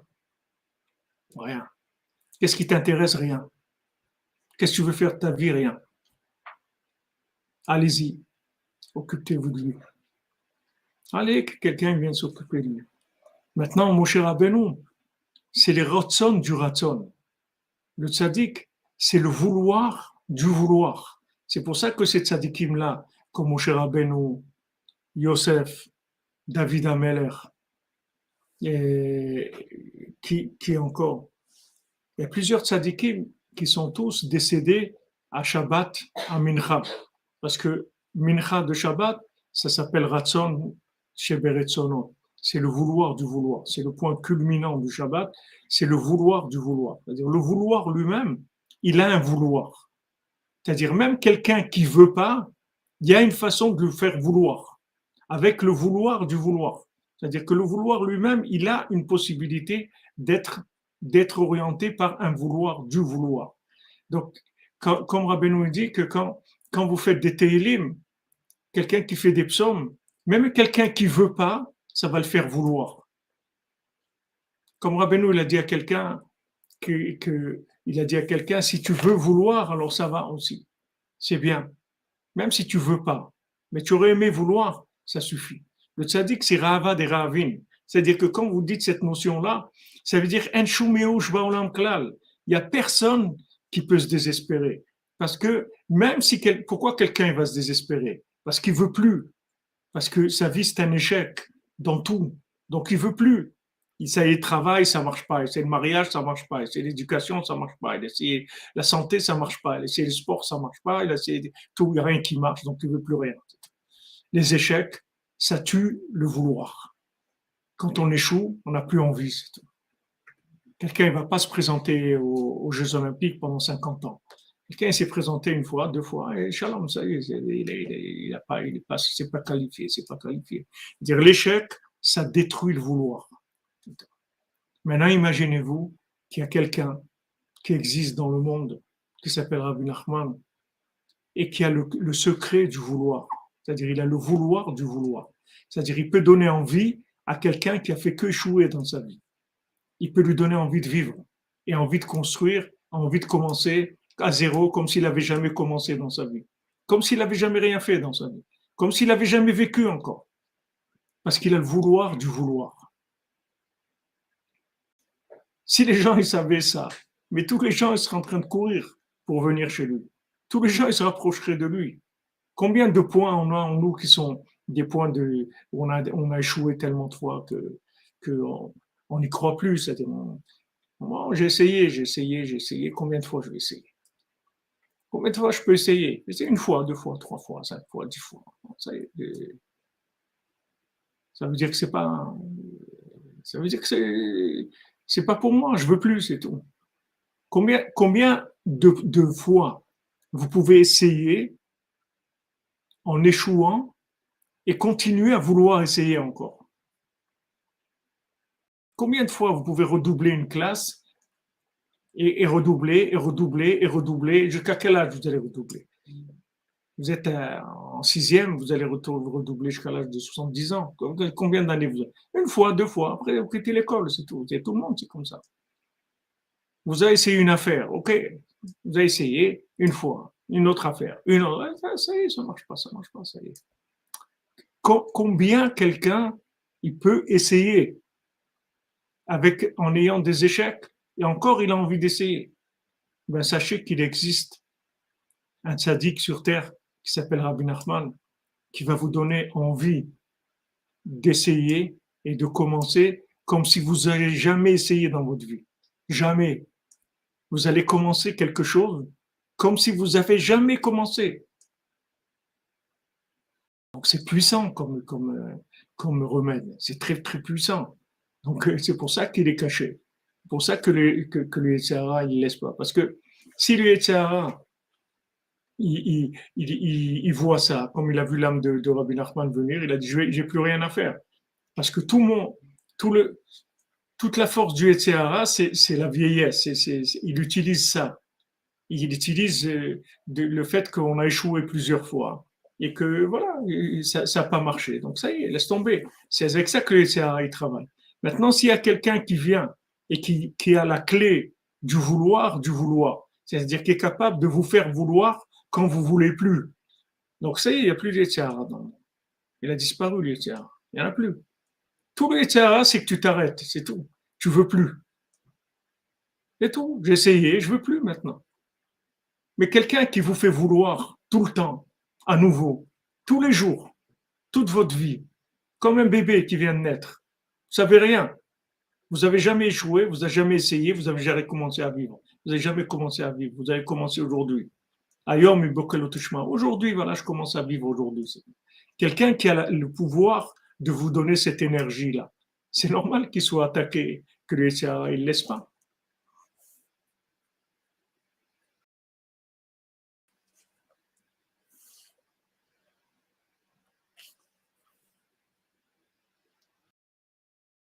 Prinad Rahava de Rahavin, le vouloir du vouloir. Sheikhol Laasot Shalom Ben Hakol, il peut faire le shalom entre tout le monde. Tout le monde. Parce que toute la guerre, c'est parce qu'il y en a un qui a réussi plus que l'autre, c'est tout. C'est à toutes les guerres qu'il y a dans le monde. Mais si tout le monde sait que tout le monde peut arriver, il n'y a plus de guerre, il n'y a plus de dispute. Donc il réveille une très grande opposition sur ce tzaddik-là. Jusqu'à qu'ils se mettent contre lui plus que tout le monde entier. Quand on a fait le gala à Paris, quelle histoire. Quand on a fait le gala à Paris, et quelqu'un m'a appelé de Los Angeles, il m'a dit, mais Ravi frère, mais qu'est-ce que vous êtes devenu là? Vous êtes devenu l'ennemi numéro un de toutes les communautés juives du monde. Il m'a dit, je reçois des fax sur vous de partout, du monde entier. Mais vous faites quoi là? Alors je rigolais. Ça me faisait rire parce que on sait pourquoi il y a ça. Ça nous fait rire parce qu'on le sait. On connaît les règles du jeu. On sait que si on veut diffuser Rabbeinu, on sait que ça, il y a un prix pour chaque chose. C'est normal. C'est pas quelque chose de. Donc il dit ici, Hakol cholkim alav beyoter milkol haolam. Ils vont l'attaquer plus que le monde entier. Plus que le monde entier. Mamash, plus que le monde entier. Vous voyez, il n'y a plus d'amis, il n'y a plus rien. Même des amis à moi qui sont des grands rabbinim, ils m'ont lâché complètement. Ils m'ont dit, Abraham, je peux pas. Je peux pas. Si je reste avec toi, ils vont m'enlever tout ce que j'ai. Ils vont m'enlever ma communauté, la cache-route, les trucs, tout. Je peux pas. Je peux pas. Impossible. Impossible. Voilà. Tout le monde, laisse tout le monde, ils attaquent. Pourquoi? Parce que vous parlez de Rabbeinu, c'est tout. C'est la seule raison. Il n'y a aucune autre raison. Il m'a dit, un rave en France, il m'a dit, c'est incroyable qu'ils vous font ça. Alors qu'ici, il y a des cas de choses dans le judaïsme, des horreurs qui se passent, des choses horribles au point de vue halakha et tout, des choses très, très graves dans la cache-route, dans tout, des choses très graves. Personne n'en parle. Personne. Et vous sont tombés dessus parce que vous faites le Mishkan en Oman et tout. Vous ne comprenez pas. Mais il m'a dit, qu'est-ce que vous voulez qu'on fasse? On ne peut rien faire. On est désolé, mais on ne peut rien faire pour vous. Rien, rien. La seule chose qu'il m'a dit, le grand rabbin de Paris, c'est que la prochaine fois, il ne se mêlerait pas, c'est tout. Mais de revenir en arrière et de dire qu'il s'est trompé, c'est pas possible. Impossible parce que c'est des systèmes. Un il tient l'autre, un truc, impossible. Donc, il dit voilà, הכל חולקים עליו ביותר מכל העולם, כי באמת הכל רחוקים ממנו. Parce que באמת tous ils sont loin de lui. Toute la raison pourquoi les gens ils sont contre Rabbi Nachman, parce qu'ils sont loin, c'est tout. Ils sont loin de Rabbi Nachman, ils ne savent pas ce qu'il a comme message. כי השינוי והריחוק שבין אדם לחברו הוא מועט מאוד. Parce que באמת, la différence et l'éloignement qu'il y a entre deux individus, c'est pas beaucoup. C'est-à-dire que les gens entre eux, ils ont pas beaucoup de différence. C'est-à-dire qu'on peut très facilement faire du shalom entre les gens, parce que même si les gens ils ont des idées comme ça ou comme ça, c'est pas des choses qui sont très très loin les unes des autres. Parce que la plupart des gens, ils ont à peu près les mêmes objectifs dans leur vie. Ils veulent avoir une parnassa, ils veulent avoir être en bonne santé, être tranquille, être shalom avec les autres, ils manger normalement, etc. Disons que 80% des besoins des gens, c'est à peu près les mêmes pour la plupart. Des gens qui aiment ça ou ça ou ça, mais la plupart des gens, leurs besoins, sont à peu près pareils. Il y a une petite différence entre eux. Mais de ce tzaddik-là, les gens ils sont loin complètement. C'est-à-dire qu'il faut savoir que c'est pas un homme qui ressemble aux hommes. Comme quand le fils du roi il rencontre l'homme de la forêt, il dit à l'autre, à son ami, là, le fils de la servante, il dit ne parle pas avec lui du tout parce que c'est pas un être humain du tout. Il m'a dit que tous ses ancêtres et tout, ils sont nés dans cette forêt-là. Il me dit, c'est pas des êtres humains. Ne parle pas avec lui, c'est pas un être humain. Parce que, Béhémet, le tzaddik, les gens, ils savent pas du tout qui c'est. Ils ont aucune idée de qui c'est Rabbi Nachman.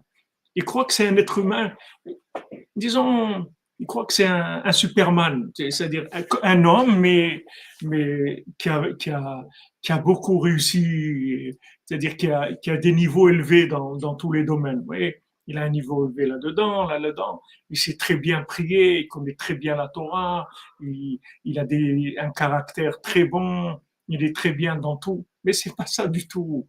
Ça n'a rien à voir avec les êtres humains normaux qu'on connaît. C'est un genre humain qu'on ignore complètement. On ne sait pas qui c'est. Il dit, le monde, il est très, très loin de... Mais entre les individus, vous prenez tous les individus qu'il y a sur Terre. Vous prenez même le président des États-Unis, vous prenez un paysan en France ou en Angleterre ou au Japon, un homme d'affaires. Les gens, ils n'ont pas des grandes différences entre eux. Un peu plus ça, un peu plus là, mais ça reste dans les mêmes domaines. Mais le tzaddik, c'est un chidouche, c'est un pélé. On peut même pas imaginer ce que ça veut dire. Quand les élèves de Rabbeinu, quand une fois Rav Naftali il a dit à Rabbeinu, mais pourquoi vous parlez avec les gens de la rue comme ça? Parce que les élèves de Rabbeinu, c'était des tzaddikim. Alors quand Rabbeinu parlait avec des gens de la rue, et ils comprenaient pas. Et Rabbeinu, il a dit et pourquoi je parle avec vous? Tu t'es pas posé la question? Il a dit, vous êtes comme une plume sur mon vêtement. Si je vous souffle, je vous envoie au bout du monde. C'est-à-dire, le Rabbeinu, on ne peut pas s'imaginer qui c'est, parce qu'il n'y a pas d'exemple humain de ce que c'est le tzaddik. On ne sait pas ce que c'est. Même si vous connaissez des gens très bien, très intelligents, très instruits, très doués, très gentils, tout ce que vous voulez, tout ça, c'est rien du tout par rapport au tzaddik. C'est une dimension qui dépasse l'entendement humain. Pour ça que c'est difficile. Pour ça que c'est difficile. C'est pour ça que quand il parle, les gens, ils n'ont pas de repère pour placer ces paroles. Ils n'ont pas de repère parce que c'est pas des paroles qui sortent d'un individu comme la plupart des gens. Donc, si vous maintenant vous interprétez ces paroles comme étant des paroles communes, vous n'allez pas comprendre ce qu'il dit. Qu'est-ce que ça veut dire qu'il dit voilà, je suis là, tous vous devez vous rapprocher de moi, etc. Si vous interprétez ça comme des paroles normales dans le monde, vous ne comprendrez pas ce qu'il dit. Il faut savoir que chaque mot qu'il dit, ça n'a rien à voir avec le langage habituel. C'est une autre expression complètement. Et à ce moment-là, vous pouvez avoir accès à certaines choses. Mais il faut avoir beaucoup de comment on dit, de, de respect, de distance et de savoir que quand Rabbeinu dit des choses, c'est des choses qui nous dépassent complètement. Rabbeinu dit tout ce que je dis, c'est que des akdamot, c'est que des préfaces. C'est pas, en fait, je dis rien, je finis rien quand je dis. C'est des préfaces, c'est-à-dire c'est des clés pour arriver à comprendre des choses. Mais chaque parole qu'il dit, il y a d'autres gens qui disent des paroles qui ressemblent. Alors c'est là où les gens ils se trompent. Ils disent non, il a dit ça et quand ils comprennent ce qu'il a dit, ils pensent que c'est par rapport à ce qui a été dit dans le monde. C'est pas par rapport à ce qui a été dit. C'est aucun rapport. Aucun rapport. C'est un autre individu. Donc quand il parle, c'est pas du tout les mêmes paroles. Même que les mots c'est les mêmes, mais les paroles c'est pas les mêmes du tout. C'est une autre dimension complètement. אבל מזה הצדיק הגדול, הכל רחוקים לגמרי, כי הוא מרומם ומנוסה מכל שינוי הרצונות של כל בני העולם. parce qu'il est au-dessus de toutes les différences de vouloir qu'il y a dans le monde entier. Il y a des gens, ils veulent ça, ils veulent ça, ils veulent réussir ça, ils veulent ça. Mais le vouloir qu'il y a chez le tzaddik, c'est un vouloir qu'on ignore complètement. On n'a jamais vu un vouloir comme ça. On ne comprend pas, on ne sait pas ce que c'est ce vouloir-là. Parce que le tzaddik, il est complètement loin, lui, du monde entier. Il n'a rien à voir avec ce monde, le tzaddik. C'est un extraterrestre, il n'a rien à voir avec tout ce qu'il y a dans ce monde. Et son vouloir, il n'a rien à voir avec ce monde. C'est-à-dire, vous ne trouverez jamais dans ce monde quelque chose qui a à voir avec le vouloir du tzaddik. Le vouloir du tzaddik, il se passe dans une autre dimension complètement. Pas dans ce monde. Il n'y a aucun vouloir de ce monde qui a un rapport avec le vouloir du tzaddik. Il est tout le temps dans le vouloir céleste. Il n'est jamais dans le vouloir d'ici. Il n'est jamais ici dans son vouloir.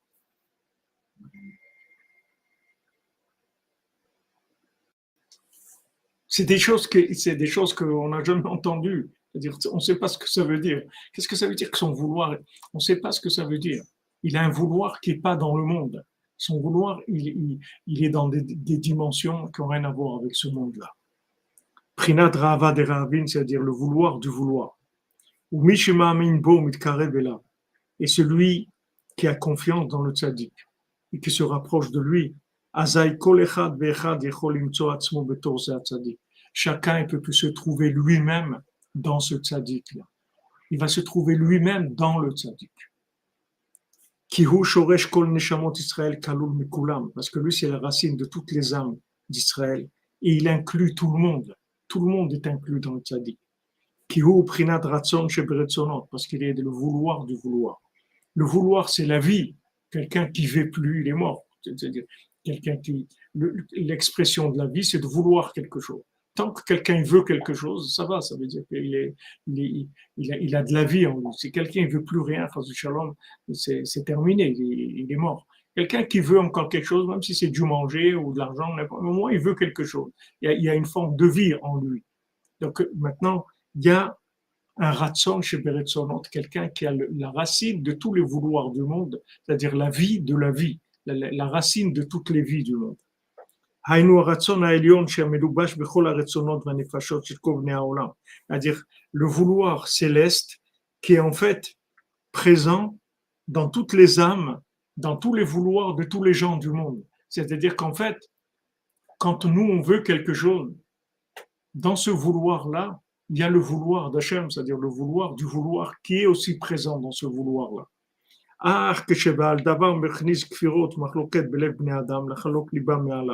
Mais maintenant, quand le Yetzer Hara, il rentre de la dispute contre le tzaddik, alors cette dispute-là, elle est plus grande que toutes les disputes qu'il y a dans le monde, que toutes les oppositions, que toutes les controverses.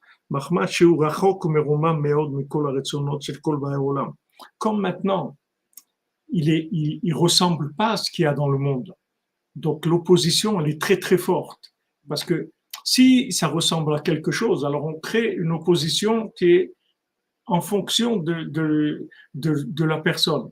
Mais comme maintenant le tzaddik, il est au-dessus de tous les concepts qu'il y a dans le monde, donc l'opposition, elle est très très forte. Parce que c'est un secret, c'est-à-dire les gens, ils ne savent pas qui c'est. Donc ils savent pas, ils sont contre, mais ils savent pas jusqu'où aller dans cette opposition contre lui, parce que c'est pas quelque chose de commun. Donc ils savent pas comment l'attraper, ils savent pas contre quoi être. Si maintenant il y a quelque chose qui sort dans le marché, on veut être contre cette chose-là, ok, on sait ce que c'est, on va faire ce qu'il faut pour aller contre. Mais là, on sait pas à qui on a affaire du tout. On sait pas qui c'est le tzaddik. Donc aussi l'opposition, la controverse, elle est complètement disproportionnée. Et le tzaddik, il a aucun chinouille de ratson, c'est-à-dire il a jamais son vouloir, il change jamais. Nous, on a des vouloirs qui changent. Un jour on a faim, un jour on est fatigué, un jour on a ça, un jour on a énervé, un jour on a les vouloirs, ils changent tout le temps. Le tzaddik, il a un vouloir constant. Son vouloir ne change jamais. Donc vous voyez, c'est des choses qu'on ne connaît pas. On ne sait pas du tout ce que c'est. Ça veut dire un vouloir qui change jamais. Qu'est-ce que c'est un homme comme ça, qui a un vouloir qui change jamais? C'est quoi cette personne-là? Alken, kulam cholkim alav, vene cholim lisovlo. C'est pour ça tous ils sont contre lui et ils peuvent pas le supporter. Ou les familles, d'avoir medgaré kolkar, des fois les Sahara, il attaque tellement. Achemachnis tina, gambele tzadikim aktanim imenu l'cholkala. Ils rentrent dans leur cœur des tzadikim qui sont à un niveau plus bas que le tzadik, de faire de la controverse contre le tzadik. Zeprinata machloket shel hashvatim al Yosef tzadik. Ça, c'est la machloket, c'est la controverse qu'il y a eu des tribus contre Yosef, le tzaddik ou Béhémet. Afalpi shekulam ayu tzadikim gdolim venoraim. Bien que tous étaient des grands tzadikim redoutables. Il ne faut pas croire que c'est des gens simples. C'était des tzadikim redoutables. C'est-à-dire que les Shvatim, c'est des très grands tzadikim. C'est pas parce qu'ils ont fait, comme nous, on voit ça, nous aussi, quand on voit, c'est pour nous, c'est Hollywood, les bons, les méchants. On ne sait pas ce que ça veut dire. Qu'est-ce que ça veut dire? Qu'est-ce qu'ils avaient, eux, dans leur esprit quand ils ont été contre Yosef?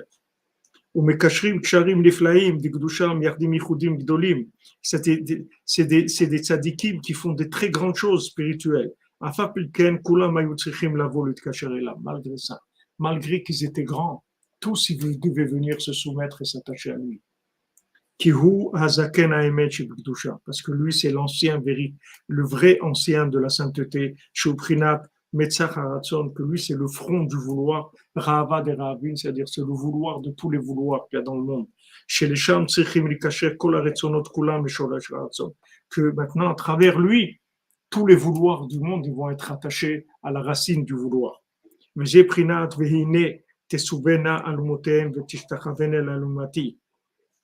ça qui dit que toutes les gerbes, elles vont venir se prosterner à la mienne. C'est que avec le tzaddik que se révèle la emunat haratson, c'est-à-dire emunat haratson, c'est d'avoir la emuna que tout ce qui se passe, c'est toujours avec le vouloir d'Hachem, qu'il n'y a aucune règle automatique. C'est-à-dire n'importe quoi qui se passe dans le monde, il y a un vouloir d'Hachem dans cette chose-là. Il n'y a pas des choses qui sont venues naturellement ou le hasard. Il n'y a pas de ça n'existe pas. Tout ce qu'il y a dans le monde, derrière, il y a une volonté divine pour que cette chose-là se fasse, existe. Absolument tout ce qu'il y a dans le monde. שהכל מתנהג רק ברצונו יתברך ונכנע ומתבטל דעת החוכמה הטבע שחוכמתם מסודות על אותות השמיים שמערכת הכוכבים והזולות. Donc ça c'est opposé à tous les scientifiques ou tous les gens qui veulent interpréter les choses soit d'après la science, soit d'après même les astres, c'est-à-dire les influences astrales aussi. Parce que les influences astrales aussi, c'est des lois naturelles. Il y a un vouloir d'Hachem qui est unique, qui est momentané pour cette chose-là maintenant, unique. C'est-à-dire ça a été voulu spécialement. Ça ne fait pas partie d'un système de gestion en général. Cette chose-là qui s'est passée maintenant, il y a eu un vouloir d'Hachem que pour cette chose-là, à ce moment-là, c'est tout. Après, on passe à autre chose. Mais pour que cette chose-là, n'importe quelle chose, la chose la plus banale du monde, derrière ça, il y a un vouloir unique d'Hachem par rapport à cette chose-là. Ça s'appelle Umuna Taratzon, c'est-à-dire d'avoir la Umuna, la confiance que chaque chose qui se passe, il y a un vouloir divin derrière cette chose-là. Asher Behemet Kulam Mitnagim Rak Birtzon Ha'elyon HaKadosh. Que Béhémet, tout ce qu'il y a dans le monde, ça se dirige, ça se comporte que d'après un vouloir saint d'Hachem. Derrière toute chose, il y a un vouloir qui est le vouloir d'Hachem. Prinat Rava Rabin, chez Misham, Shoresh Nishmat Tzadik, Prinat Yosef. Que la racine de l'âme du tzaddik, c'est cette chose-là. C'est-à-dire la racine de son âme, c'est dans le principe du vouloir d'Hachem. C'est là où il a sa racine, le tzaddik. Il dit voilà, le soleil et la lune se prosternent à moi.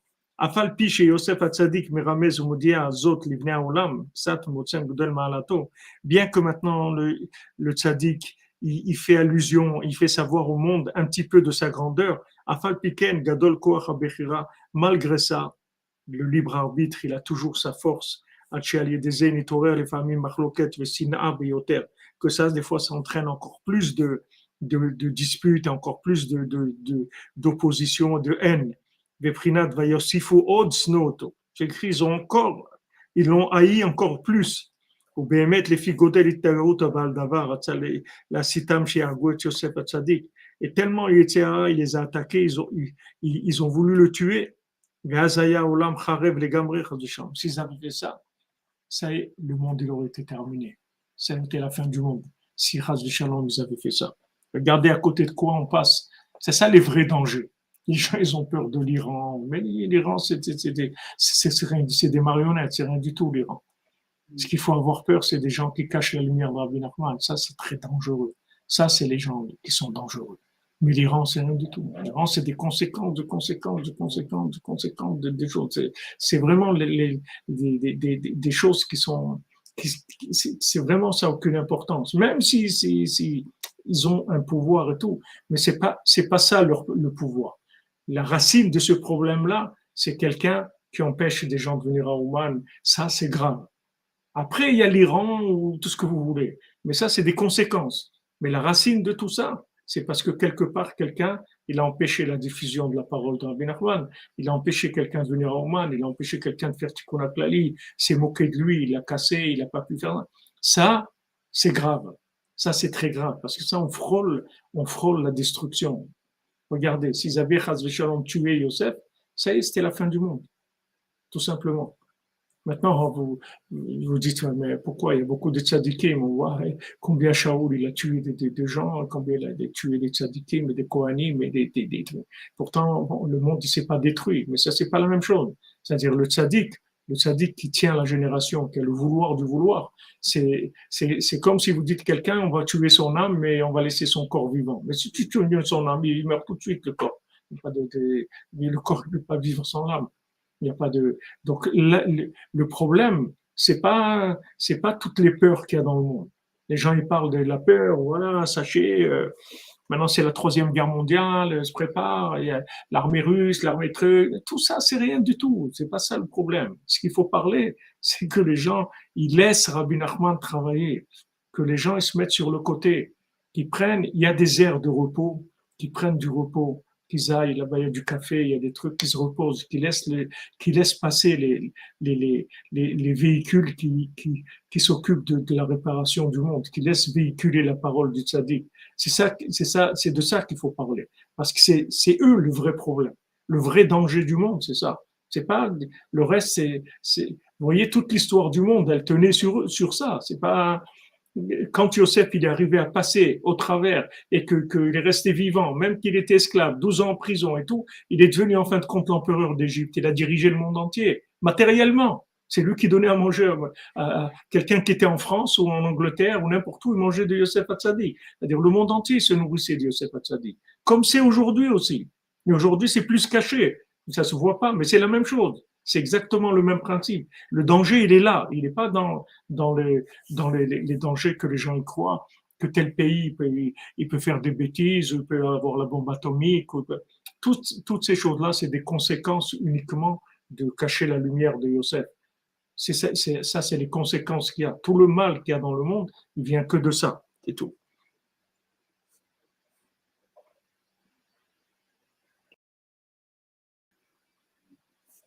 Et Hachem, dans sa miséricorde, il a fait en sorte qu'ils l'ont pas tué complètement, il dit. C'est-à-dire, ils l'ont pas, c'est-à-dire, ils l'ont tué, mais pas complètement. C'est-à-dire, ils l'ont pas tué, Mamache, mais c'est comme s'il l'avait tué. Et quelle chance il avait de devenir ce qu'il est devenu par rapport à ce qu'ils en ont fait, qu'ils l'ont vendu à une caravane, qu'ils l'ont vendu comme esclave et revendu et revendu. Qu'est-ce qu'il allait rester de lui? Un gosse de 17 ans, qu'est-ce qui va rester de lui? Normalement, c'est terminé. C'est-à-dire bien qu'il est resté vivant, mais son histoire, normalement, elle était terminée. Rak Mahou Bekesef le Mitzrayim, ils l'ont vendu pour de l'argent à l'Égypte. Ou Mechach chez Yosef Nishar Ayal Kolpanim. Mais le fait qu'au moins, il est resté vivant.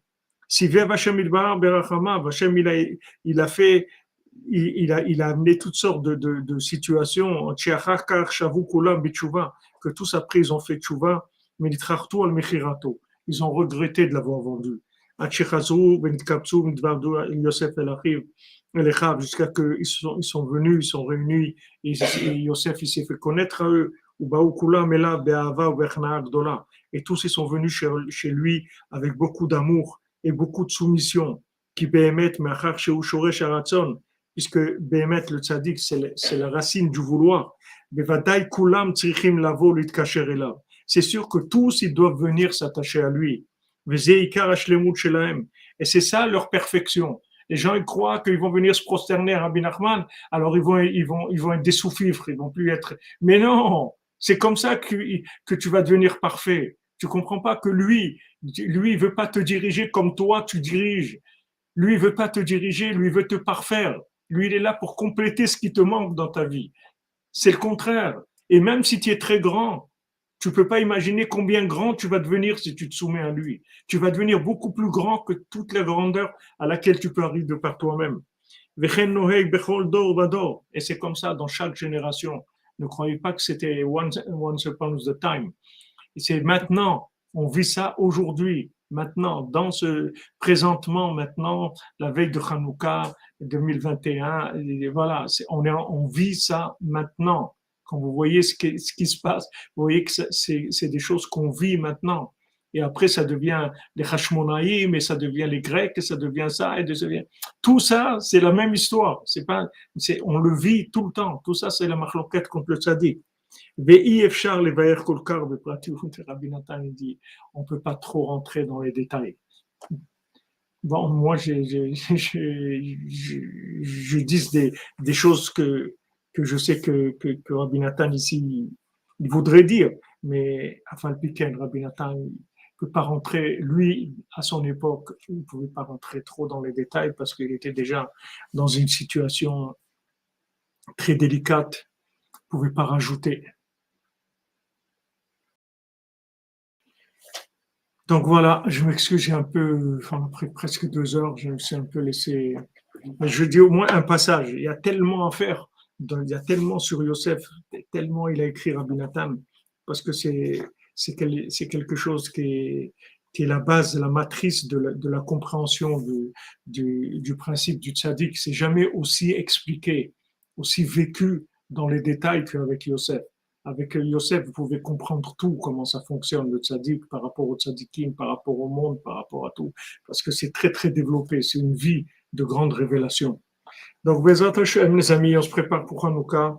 Shabbat Shalom, on se retrouve au Shabbat à 4 heures. Vous dites, Mademoiselle Rouf, que j'ai balancé ce matin, Khazak. Je me balance toujours, vous savez très bien. C'est pas rien qu'aujourd'hui, mais je comprends ce que vous voulez dire. Je vous ai réjoui, et bien bon, Hachem, j'ai réussi, Isram, à vous réjouir, et bien ça me fait plaisir. En direct de Ouman, ça oui. Madame Zouari, elle est là. Je présente ma mâche. Voilà. Madame Meloul aussi, tout le monde est là, bon, Hachem. Ils sont tous là. Ils sont venus du sud de l'Italie. Ils sont venus voir Rabbi Nachman. Ashrenu, rien que de dire des paroles comme ça, peu importe ce qu'on est, ce qu'on fait, rien que d'avoir le mérite de dire, d'entendre des choses comme ça. Qu'est-ce qu'on peut dire?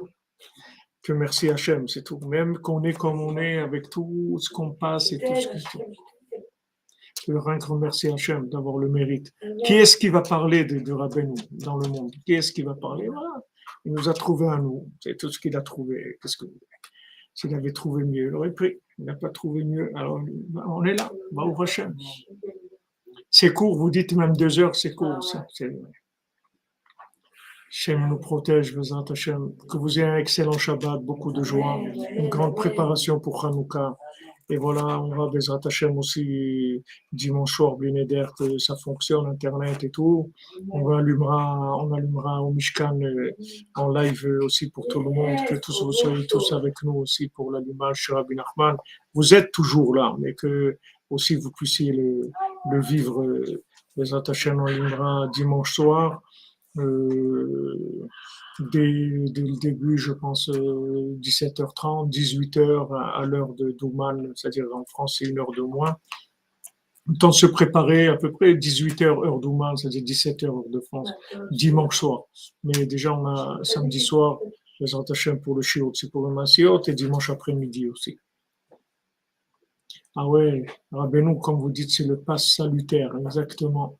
Ghosty Flowers. C'est beau, c'est beau. Regardez, vous le trouvez de Hidushim. Si je suis passionné, je ne sais pas si je suis passionné. Je ne sais pas. J'ai pas le choix.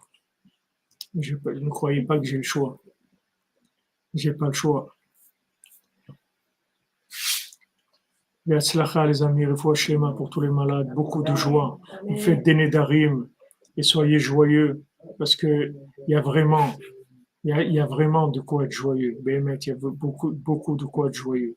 Et n'oubliez pas que la joie, c'est la refoua. On est vraiment embarqué, comme vous dites, on est parti là, c'est la grande Tevat Noire. On est embarqué. Ouais.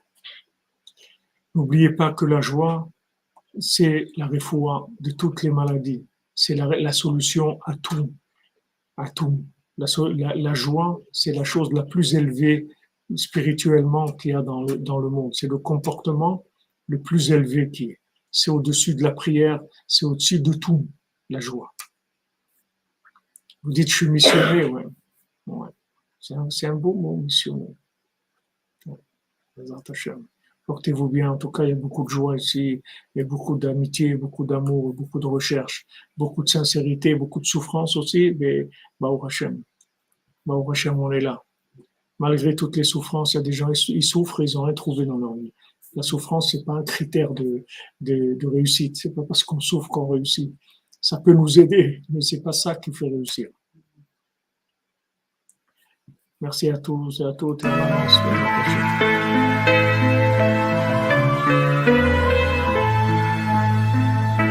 Monsieur le Freiler, sans modération.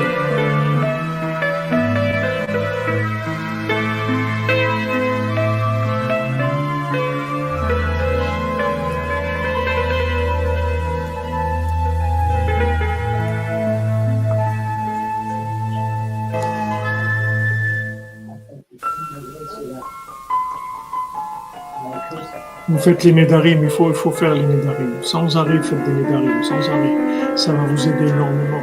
Rabbeinu nous dit c'est des très grandes choses. Ça a l'air simple en apparence, mais c'est très grand, les nedarim. Faites des nedarim, n'arrêtez pas de faire les nedarim.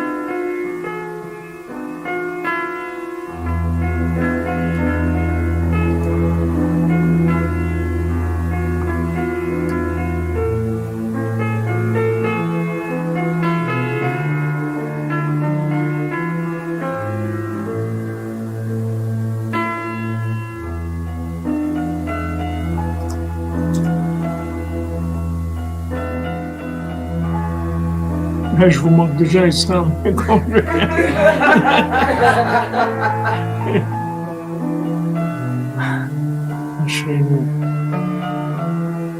Ashrenu Matov Kalkenu. Vous êtes vraiment des âmes exceptionnelles. Regardez ce qu'Hachem il a fait qu'on peut communiquer comme ça dans le monde. Je ne sais pas si Rabbi Nathan il avait imaginé qu'un jour il y aurait quelque chose comme ça dans le monde.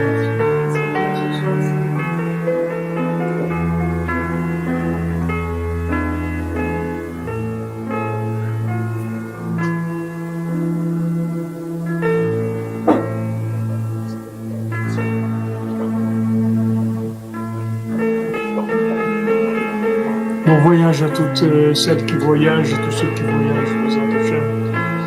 Un dimanche, il y a des arrivages, lundi, mardi, mercredi, jeudi, au Hachem.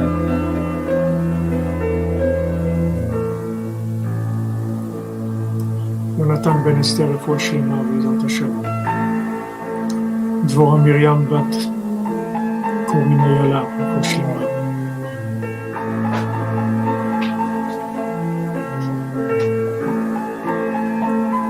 Qui disent que c'est beau d'entendre des rires.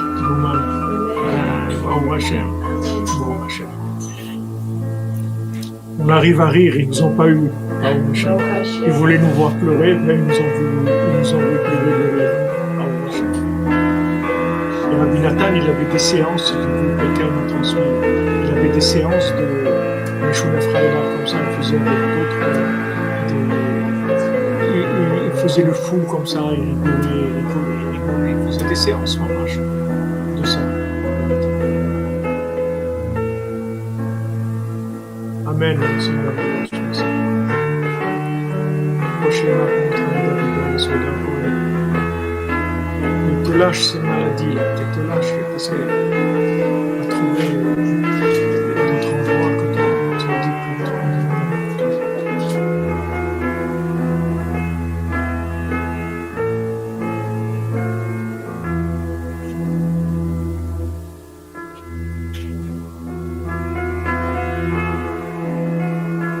Et même si le nombre de gens qui viennent en manne comme ça, l'équipe là de Colombie, c'est pas des nombres astronomiques, mais c'est très puissant. C'est très puissant. Ce sont des très très puissants. Ne croyez pas, il y a tous les gens qui viennent là, c'est des gens qui ont la caisse de résonance, elle est grande. Une grande caisse de résonance. Ça fait bouger beaucoup de choses.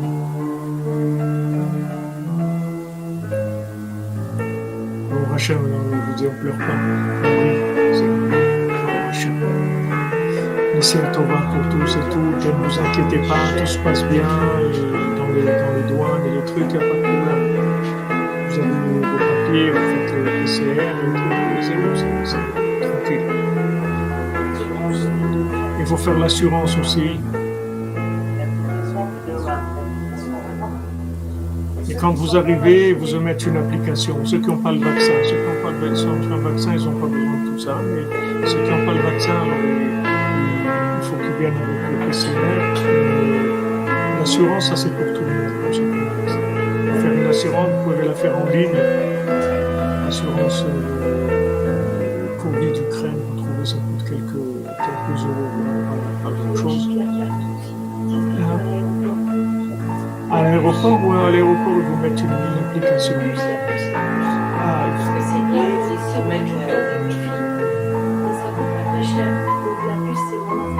Mettre une puce ukrainienne. Combien ça coûte une puce ukrainienne? 25 euros. 22 euros par 22 euros. C'est énorme. Ça coûte 1 euro. Ici, la même. Un petit, ouais, il doit avoir 20 grivna, ouais, pour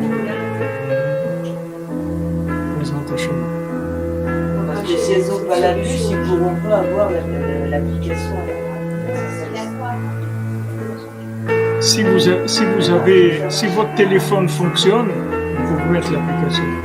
Même si vous n'avez pas de ligne ukrainienne. Ah non, c'est pas ça. pour avoir du wifi en fait. Ah. En fait, il y a seulement Oui, ça oui, vous avez la wifi.